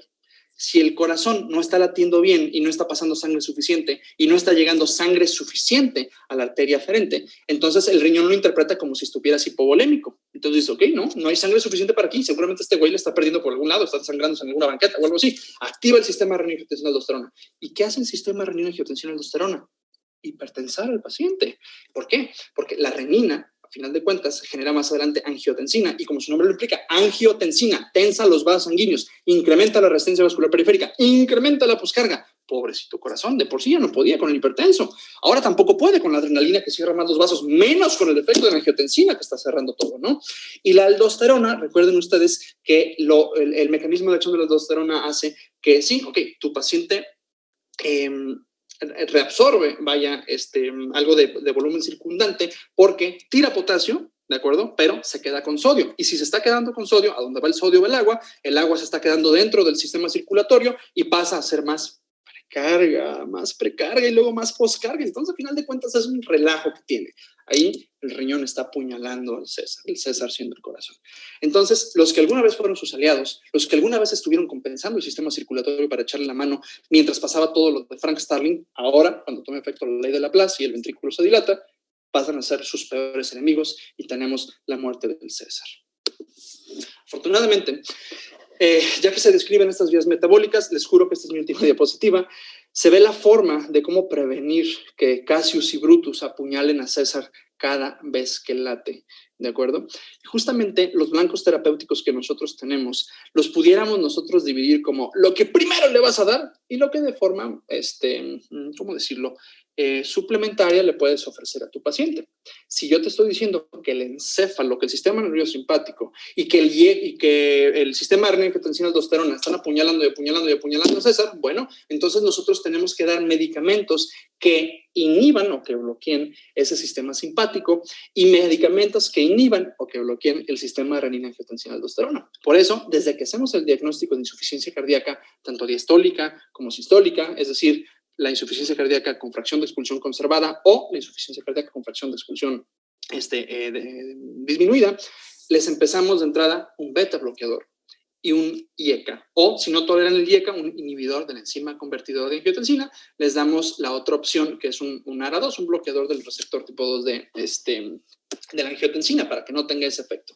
¿Por qué no lo pudiera tolerar el paciente el IECA? Porque los IECA desafortunadamente les provocan tos a los pacientes, ¿de acuerdo? Entonces a veces eso dice, ay no, doctor, ¿sabe qué? Me tomo su captopril, su enalapril, su ramipril, su lisinopril, su sofenopril, lo que tú le quieres dar, y me da tos. Entonces, ¿sabe qué? Me lo dejé de tomar porque me sentía muy bien. ¡Ay, qué desesperación! El beta bloqueador lo que hace, el metoprolol, carvedilol, nebivolol, el que le gusta es dejar, que no sea propranolol, por cierto, cualquiera de los chidos. Cuando se lo dejas al paciente, lo que hace es, llega la molécula, compite por el bloqueador, por el receptor adrenérgico tipo beta, y ya no va a tener la adrenalina en donde llegar. Hay receptores alfa, sí, desde luego, pero acuérdate que en el corazón los que más abundante vemos, pues generalmente suelen ser los receptores beta. Entonces, ahí, por más adrenalina que esté soltando el cerebro, el encéfalo, perdón, a través de ese sistema nervioso simpático, pues no va a tener en dónde hacer efecto a nivel cardíaco. Va a poder hacer efecto a lo mejor a nivel de ciertos vasos, pero afortunadamente también el beta bloqueador tiene efecto a nivel de la pared vascular. Entonces, evitamos el efecto deleterio del encéfalo. Entonces, ahí, esas apuñaladas, bloqueo, como dice el comercial. Y el IECA lo que hace es efectivamente evitar que este sistema renina-angiotensina-aldosterona esté causándole más precarga. Entonces es una maravilla porque nosotros logramos compensar a nuestros pacientes en muchos de los escenarios clínicos solamente con este par de medicamentos. ¿Te acuerdas que te platicaba yo que parte de la fisiopatología de nuestros pacientes implica que se empiece a fibrosar parte de esa pared ventricular? Bueno, a este tipo de pacientes, que son generalmente los que tienen FEBI bajita, acuérdate, los pacientes que tienen menos de 40% de fracción de expulsión del ventrículo izquierdo, ese FEBI, ¿de acuerdo? Les podemos dar algo que, antes de decir diurético ahorrador de potasio, todavía le puedes decir así, pero el término correcto es decir bloqueador del receptor de aldosterona. Seguramente ya sabes que estoy hablando de la espironolactona. Ojo, la espironolactona no lo dejamos en pacientes que tienen enfermedad renal crónica porque aumentan el potasio y los pacientes con enfermedad renal crónica están predispuestos a hacer hipercalemias horrendas que a veces los pueden matar. Entonces, preferimos no dejarles a este tipo de pacientes la espironolactona. La espironolactona, además de que va a tener un efecto sobre la precarga, tiene un efecto a nivel inflamatorio que regula o que limita, por decirlo así, la fibrosis miocárdica. Entonces, por eso se los dejamos, pero particularmente a los que tienen FeB bajita. ¿De acuerdo? Muy bien. Hay más medicamentos que podemos nosotros utilizar como diuréticos. ¿Qué hacen los diuréticos? Particularmente diuréticos del asa de Henle, es decir, que tienen ahí su acción en esos receptores, permiten que la congestión pulmonar, todo ese líquido que le estaba mandando la aurícula izquierda a la circulación pulmonar, se pierda por la orina. O sea, no es como que el paciente sangre, quiero aclarar. Me refiero a que se elimina el líquido extra que está en la sangre y está orine y orine y orine y orine. Y el diurético lo dejamos no tanto para darle una mejor sobrevida al paciente. Beta bloqueadores y los IECA sí incrementan los años de vida de nuestro paciente, es una maravilla, pero los diuréticos hacen que esos años de vida estén libres de síntomas y eso es una maravilla. Yo jamás había tenido un paciente más agradecido como aquel que pudo después de 3 años de insuficiencia cardíaca dormir acostado. Un paciente que tiene insuficiencia cardíaca y tiene congestión pulmonar y derrames pleurales, por cierto, no tolera el decúbito. A eso le decimos ortopnea. Tienen que ponerse unas cuantas almohadas para poder lograr respirar bien y dormir por las noches. A este paciente que les platico en particular, con una semana que duró con furosemida, le dejé furosemida unos cuantos miligramos al día, me habló llorando de la felicidad de que por fin, por primera vez en 3 años, había logrado conciliar el sueño y fue un sueño reparador. Entonces, el diurético no lo dejamos para darle años de vida, se lo dejamos para que mejore la calidad de vida y eso es una cosa que te agradecen bastante los pacientes. En algunos casos podemos utilizar inotrópicos positivos como la digoxina, cada vez va más en desuso. La digoxina tiene muchos efectos secundarios y ya hay mejores cosas que les podemos dejar. Si yo les digo un inotrópico positivo, se acordarán entonces de la grafiquita con las rayitas verdes. Un inotrópico positivo incrementa la fuerza de contracción del miocardio. Sin embargo, ahora ya sabemos que no es tanto como, dale algo que haga que el corazón trabaje más duro. No, haz algo mejor, haz algo que haga que el corazón trabaje más eficiente, como un betabloqueador, como un IECA, y quítale los síntomas con el diurético. A menos de que el paciente tenga fibrilación auricular y tenga una insuficiencia cardíaca con fracción de expulsión bajita, se vale dejarle el inotrópico como la digoxina, porque la digoxina, así como es inotrópico positivo, es cronotrópico negativo, baja la frecuencia cardíaca. Y si baja la frecuencia cardíaca, como por cierto también lo hacen los beta bloqueadores, no hay adrenalina a final de cuentas, ¿no? Hacemos nosotros que las diástoles estén más tranquilas, más relajadas. No es lo mismo un llenado diastólico que va rapidísimo. Imagínate, si va rapidísimo el corazón, apenas está relajando cuando contraite. Entonces está haciendo esto. Si a tu paciente lo mantienes con frecuencias de entre 60 y 70, ¡ay, qué padre! Mira, se llena, esa es la sangre, qué padre, ¿no? Entonces, por eso lo optimizamos. Entonces, el inotrópico positivo generalmente ya no lo utilizamos y cuando lo utilizamos es o cuando ya de pleno todo lo que le dimos al paciente no está funcionando o bien en el caso particular del que tiene fibrilación auricular, la fibrilación auricular va muy rápido el paciente, rápido y que también tiene falla y que también tiene FeB bajita, ¿de acuerdo? Y los medicamentos más nuevos que hemos introducido a nuestro repertorio, hay uno que no puse ahí, que son los inhibidores del SGLT2. Es un receptor que tenemos a nivel de los túbulos del riñón que transportan, que cambian glucosa por sodio. Esos son medicamentos que originalmente los dejamos para diabetes, pero en el último año ya se aprobó dejar este tipo de medicamentos, aun que tu paciente no tenga diabetes, pero que sí tenga insuficiencia cardíaca. Es padre porque cambias glucosa por sodio, a final de cuentas termina haciendo que el paciente orine un poquito más, ¿no? Está padre. Pero los ARNI son unos medicamentos que justamente actúan a nivel de todo el ciclo de los péptidos natriuréticos, inhibiendo una enzimita que se llama neprilicina. Cuando nosotros eliminamos la neprilicina, hacemos que los péptidos natriuréticos duren más tiempo en la sangre y hace más efecto natriurético, entonces los podemos dejar también. Entonces, como pueden ver, entender insuficiencia cardíaca es saber desde la fisiología, la fisiopatología, para con eso poder nosotros justificar qué le preguntamos al paciente, qué le escuchamos al paciente, qué le vemos al paciente y saber cómo tratar tanto la sintomatología y desde luego mejorar el pronóstico de sus pacientes. Hasta ahí voy a dejar la charla. Muchísimas gracias por su atención y si tienen dudas, que espero que sí, ahora es el momento de hacerlas. Muchísimas gracias, doctor. Creo que todos hemos estado súper entretenidos con la ponencia y muy emocionados. Si alguien tiene alguna pregunta, por favor pueden irlas escribiendo en el chat o pueden levantar la mano y les vamos a ir dando la palabra. Vamos a esperar unos minutitos y vamos a ir leyendo las preguntas. Va que va. Ok.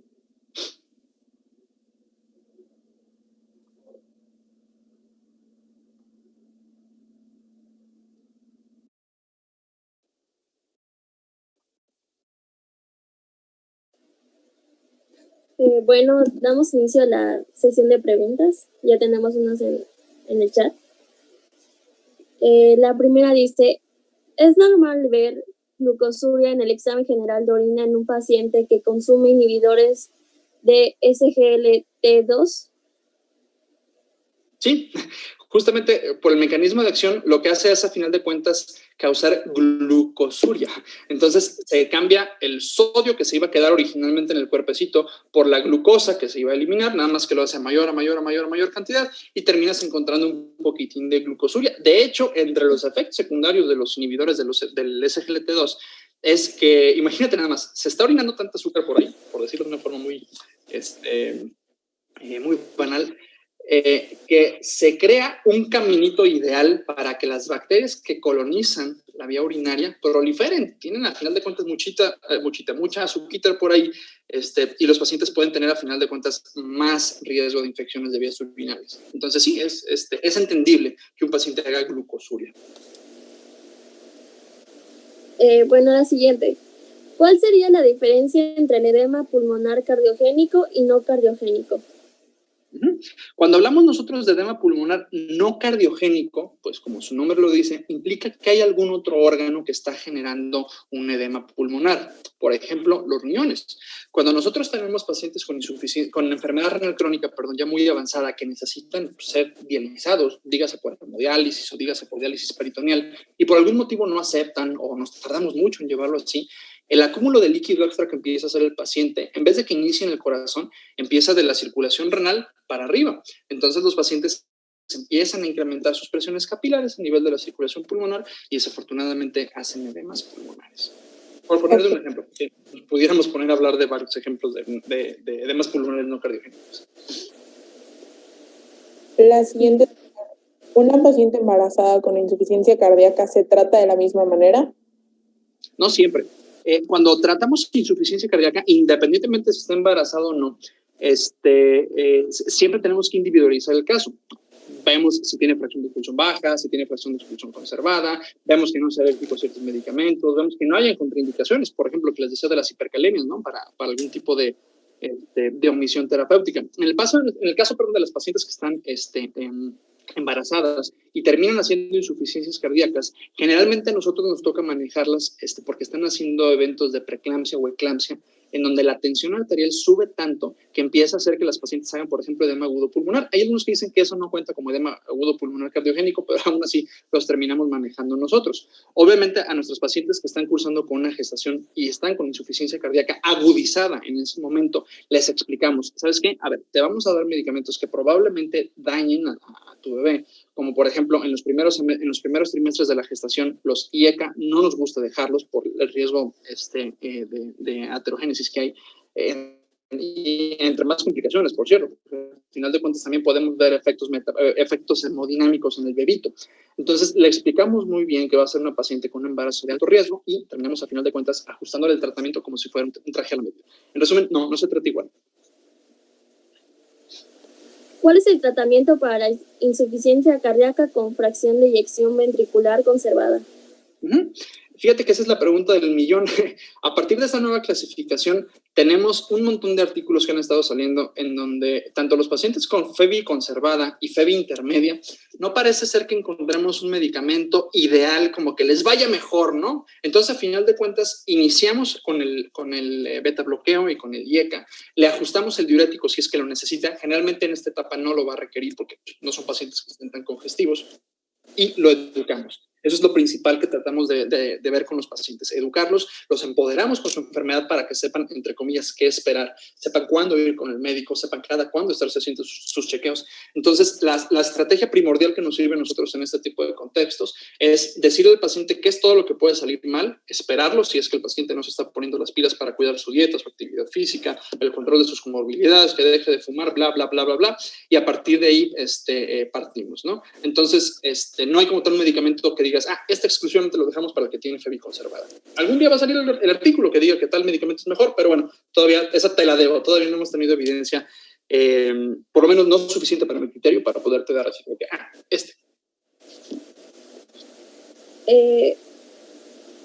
Kevin Hernández tiene levantada la mano, quiere hacer una pregunta. Vamos a dar la opción de poder hablar, abrir su micrófono.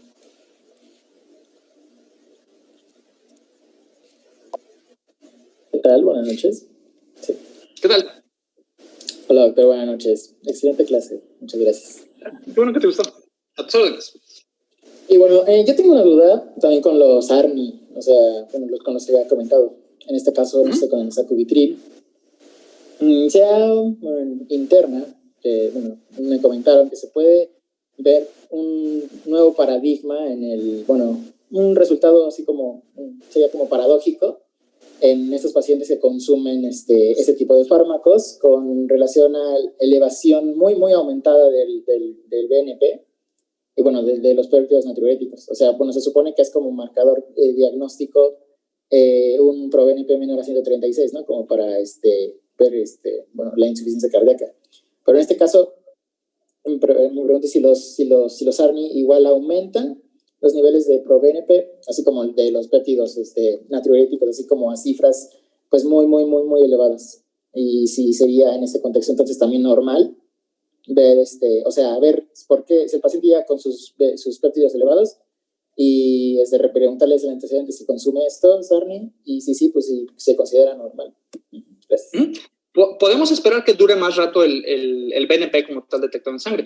El BNP nosotros lo tomamos en diferentes contextos para predecir hasta cierto punto, y aguas con esa palabra, el pronóstico de tu paciente. Sabemos que, por ejemplo, un paciente que llega en una insuficiencia cardíaca aguda o un paciente que se infartó y tiene el BNP altísimo, pues hemos visto en muchos artículos que es a los que peor les va. Entonces, una vez que nosotros dejamos el ARNI, el sacubitril con valsartán, que es estrictamente la formulación, o sea, el ARNI es el sacubitril, pues, pero se deja en conjunto con valsartán. Eso significa que le tienes que suspender el IECA o el otro ARA que antes tenía. Pero en fin, si nosotros dejamos ese tipo de medicamentos, se puede extender, insisto, la vida del BNP. Pero si llegó en un contexto agudo, no tenemos nosotros todavía evidencia que justifique que todavía le continúes el ARNI. De hecho, procuramos incluso también quitarles el beta bloqueador, ¿no? Porque a final de cuentas no hay tanto beneficio. Ahí sí, cuando nosotros tenemos un paciente en un contexto agudo, por ejemplo, la clásica falla cardíaca aguda, por lo que tú gustes, un síndrome cardiorrenal, nosotros guiamos parte de nuestro manejo haciendo determinaciones de BNP.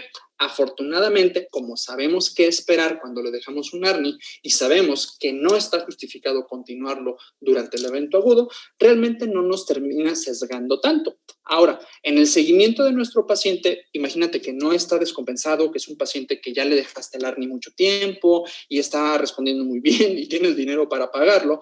No es como que de rutina le estemos pidiendo BNP a cada rato, porque ya en el control de tu paciente que lo tienes perfectamente compensado, no hay tanto beneficio de estarle pidiendo el famoso ARNI. Discúlpame, el famoso BNP. Sabemos que lo va a tener elevado, a lo mejor arriba de 135, a lo mejor abajo de 200, lo que tú gustes, pero no nos, ¿cómo decirlo? No nos rinde en creces ni de pronóstico, ni de cambio de manejo, estar viendo nosotros el nivel de PNP. Ahí sí lo que nos preocupa, como les dije al inicio de la plática, es que el síndrome clínico se manifieste como algo crónico, y ya cuando nos preocupa más, cuando se manifiesta como algo agudo. Entonces sí, lo puedes tener elevado, lo puedes tener de forma sostenida, pero a final de cuentas no nos regimos de ese valor cuando ya empalmamos el ARNI. No sé si contesté tu pregunta o te revolví más. Perfecto, doctor. Muchas gracias. No sería todo. De nada. Quedó muy claro. Gracias. Para servirte. Bueno, tenemos muchas preguntas también en el chat, doctor, entonces vamos a seguir con la siguiente. ¿Es correcto referirnos a la hipertrofia como concéntrica y excéntrica? Sí. Muy bien. La siguiente. En la congestión pulmonar, ¿la disnea se presenta porque se llenan de sangre los alvéolos? ¿No hay hematosis? No. Tu paciente, fíjate, un paciente con edema agudo pulmonar sí puede tener hemoptisis. Sin embargo, el detalle aquí, como les explicaba hace ratito en la charla, como tal, no es que se esté extravasando sangre, sino que se está extravasando el líquido que conforma la sangre, que se llama plasma. Y ese líquido se puede acumular en el intersticio, que a veces es lo que terminamos viendo en la radiografía de tórax o en el eco pulmonar. Cuando de plano la presión es tanta en esos alveolitos, en esos capilares alveolares, que alcanzan a tronar, literalmente a tronar la arteria, entonces unas gotitas ya de sangre, ya no tanto de plasma, de sangre, se pueden vertir a los alveolos y cuando el paciente tose, expectora como tal la hemoptisis. Una de las valvulopatías que característicamente dan más hemoptisis es justamente la estenosis mitral, porque esa es una despiadada para estar generando edemas agudos pulmonares que si los dejas sin tratar, pueden efectivamente hacer hemoptisis, pero no necesariamente la congestión pulmonar es que se llenó de sangre de alveolo, no, o sea, simplemente incrementó la presión capilar a nivel alveolar, se extravasó el líquido al intersticio de los pulmones y en algunos casos sí puede vertirse unas gotillas de sangre que más adelante te generan el esputo asalmonelado, que ya empieza a teñirse de sangre, y luego la hemoptisis. Entonces es más frecuente primero el esputo salmonelado antes de ver franca sangre saliendo cuando el paciente tose. La siguiente pregunta es, ¿cuáles son las diferencias entre la insuficiencia cardíaca de cavidades derechas e izquierdas? Pues son los que comenté en la clase, la clínica particularmente y el indicio de que tenga una disfunción diastólica o no. Si nosotros tenemos un paciente con, como le decían antes, falla cardíaca derecha, pues entonces va a predominar más la clínica de abotagamiento. Ya sabes, que tengas distensión yugular, que tengas hepatomegalia, que tengas edema de miembros inferiores, que tengas cachexia cardíaca. Si tu paciente tiene más una insuficiencia cardíaca al lado izquierdo, es porque las partes izquierdas del corazón no están mandando sangre a través de la aorta y el paciente entonces acumula todo ese volumen que no pudo ser eyectado de forma adecuada en la circulación pulmonar y el paciente empieza con la disnea. Ok, doctor. La siguiente. ¿Por qué a algunos pacientes se les da morfina en caso de congestión? Cuando tenemos al paciente en edema agudo pulmonar, nosotros optamos por tratarlo, esto ya es una falla cardíaca agudizada, nosotros optamos por dos frentes muy grandes. Uno, dejarle diuréticos para, como ya les había explicado antes, tratar de evacuar toda esa precarga que el paciente no puede inyectar a través de la aorta por medio de la diuresis, ¿de acuerdo? Por medio de la orina. Y les dejamos también a los pacientes que no están hipotensos vasodilatadores. Generalmente preferimos utilizar medicamentos derivados de la nitroglicerina, como el nitroprusiato de sodio, como el trinitrato de glicerilo, la misma nitroglicerina, pero la morfina en particular tiene efecto vasodilatador. Entonces podemos optar por dejarle morfina, nada más hay que cuidarlo muy bien porque podemos hipotensar a los pacientes. Por eso lo dejamos. Alivianas a final de cuenta esa presión que hay en los capilares pulmonares que explicábamos hace ratito. ¿La digoxina se sigue utilizando o ya no? Y si sí, ¿se da solamente cuando hay fibrilación auricular? En el contexto de falla cardíaca con FEBI bajita y FA, sí se puede dejar, es muy frecuente que lo utilicemos ahí, pero ya si tu paciente no tiene ese tipo de arritmias o tiene una muy buena respuesta a todos los medicamentos que ya comentamos, ya casi no la dejamos. Y no la dejamos no porque sea mala, de hecho la digoxina fue de los primeros medicamentos que mostró mejorar la sobrevida y la sintomatología de los pacientes. Sin embargo, tiene muchos efectos secundarios. Hay pacientes que se bradicardizan horrendo con ese tipo de medicamentos o se intoxican, vaya. Y el tratamiento de una intoxicación con digital o con digoxina es bastante costoso porque son anticuerpos. En fin, entonces ya casi no la usamos, no porque no sea buena, sino porque tenemos cosas mejores y más seguras. ¿Es lo mismo plétora yugular que ingurgitación yugular? Es correcto. Plétora, la palabra plétora significa que está lleno, que está, pues sí, pues, abundante en. Entonces, hablar de plétora yugular es que tu sistema venoso yugular está todo lleno de sangre. Ingurgitación yugular, a final de cuentas, es porque tienes sangre que se está regurgitando o ingurgitando y tienes tú, a final de cuentas, esa manifestación clínica, ¿no? Entonces, sí, es lo mismo.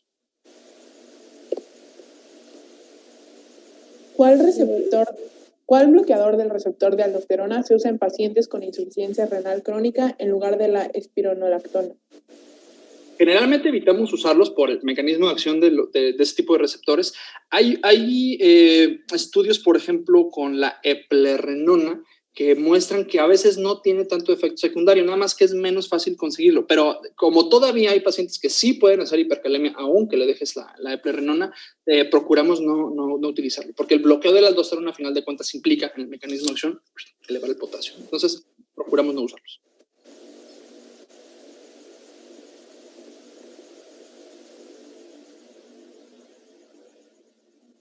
La siguiente pregunta. Viendo la fisiopatología de la insuficiencia cardíaca, algunos medicamentos que se utilizan para tratar la hipertensión arterial, como los YECAS o los BB, pueden de paso prevenir o retrasar la aparición de la insuficiencia cardíaca.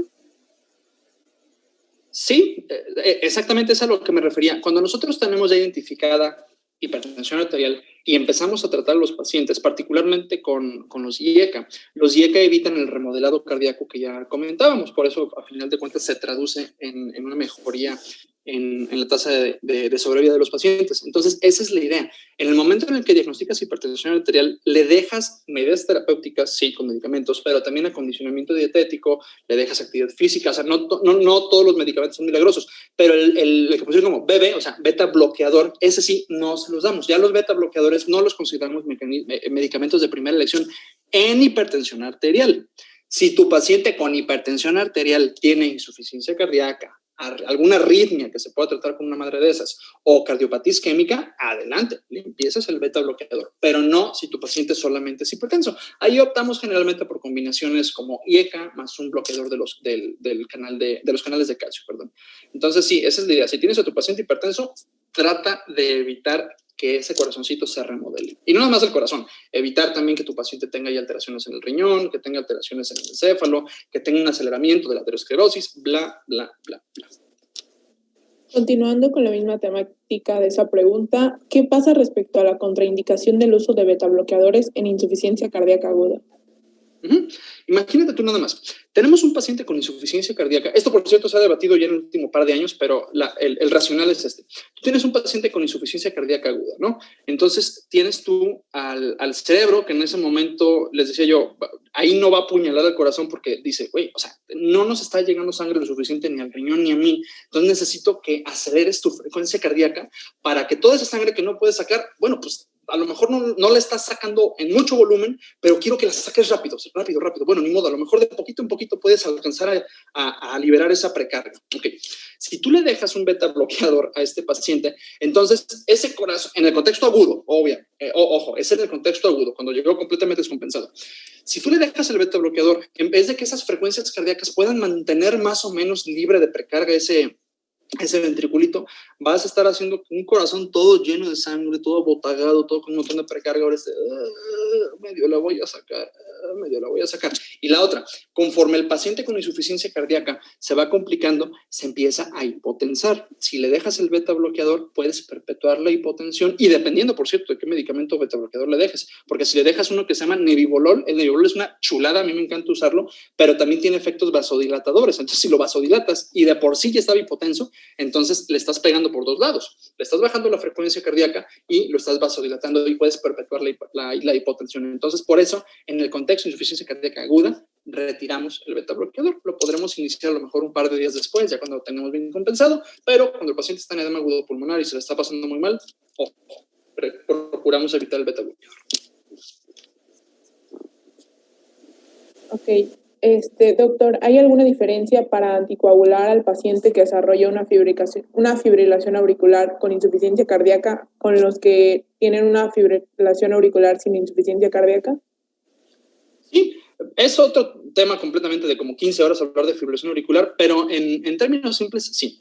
Afortunadamente, en el último, vaya, vamos para casi 2 décadas, se desarrollaron unos anticoagulantes maravillosos que se llaman anticoagulantes de acción directa, como el Rivaroxaban, Apixaban, Dabigatran, Edoxaban, en fin, que tienen la gran ventaja de que ya no tienen efectos tan provocadores de hemorragia como anticoagulantes previos que usábamos, como la warfarina o la cenocumarina, los famosos anticoagulantes antagonistas de la vitamina K. El problema es que no todas las fibrilaciones auriculares se generan por la misma razón. Por ejemplo, hay un tipo de fibrilación auricular que se llama fibrilación auricular valvular. Imagínate tu paciente que tiene una estenosis mitral, no pasa nada de sangre por la mitral o pasa muy poquita y a lo largo de mucho tiempo la aurícula izquierda se dilata. Y ya decíamos hace rato, ¿no? Entre más dilatada está la aurícula izquierda, más riesgo tiene tu paciente de hacer fibrilación auricular. En esos pacientes no sabemos por qué. No ha mostrado ningún beneficio más allá que la warfarina, el dejarle Rivaroxaban o Dabigatran o esas cosas. Entonces, no está validado todavía el uso de los nuevos anticoagulantes orales o anticoagulantes de acción directa en ese tipo de FA.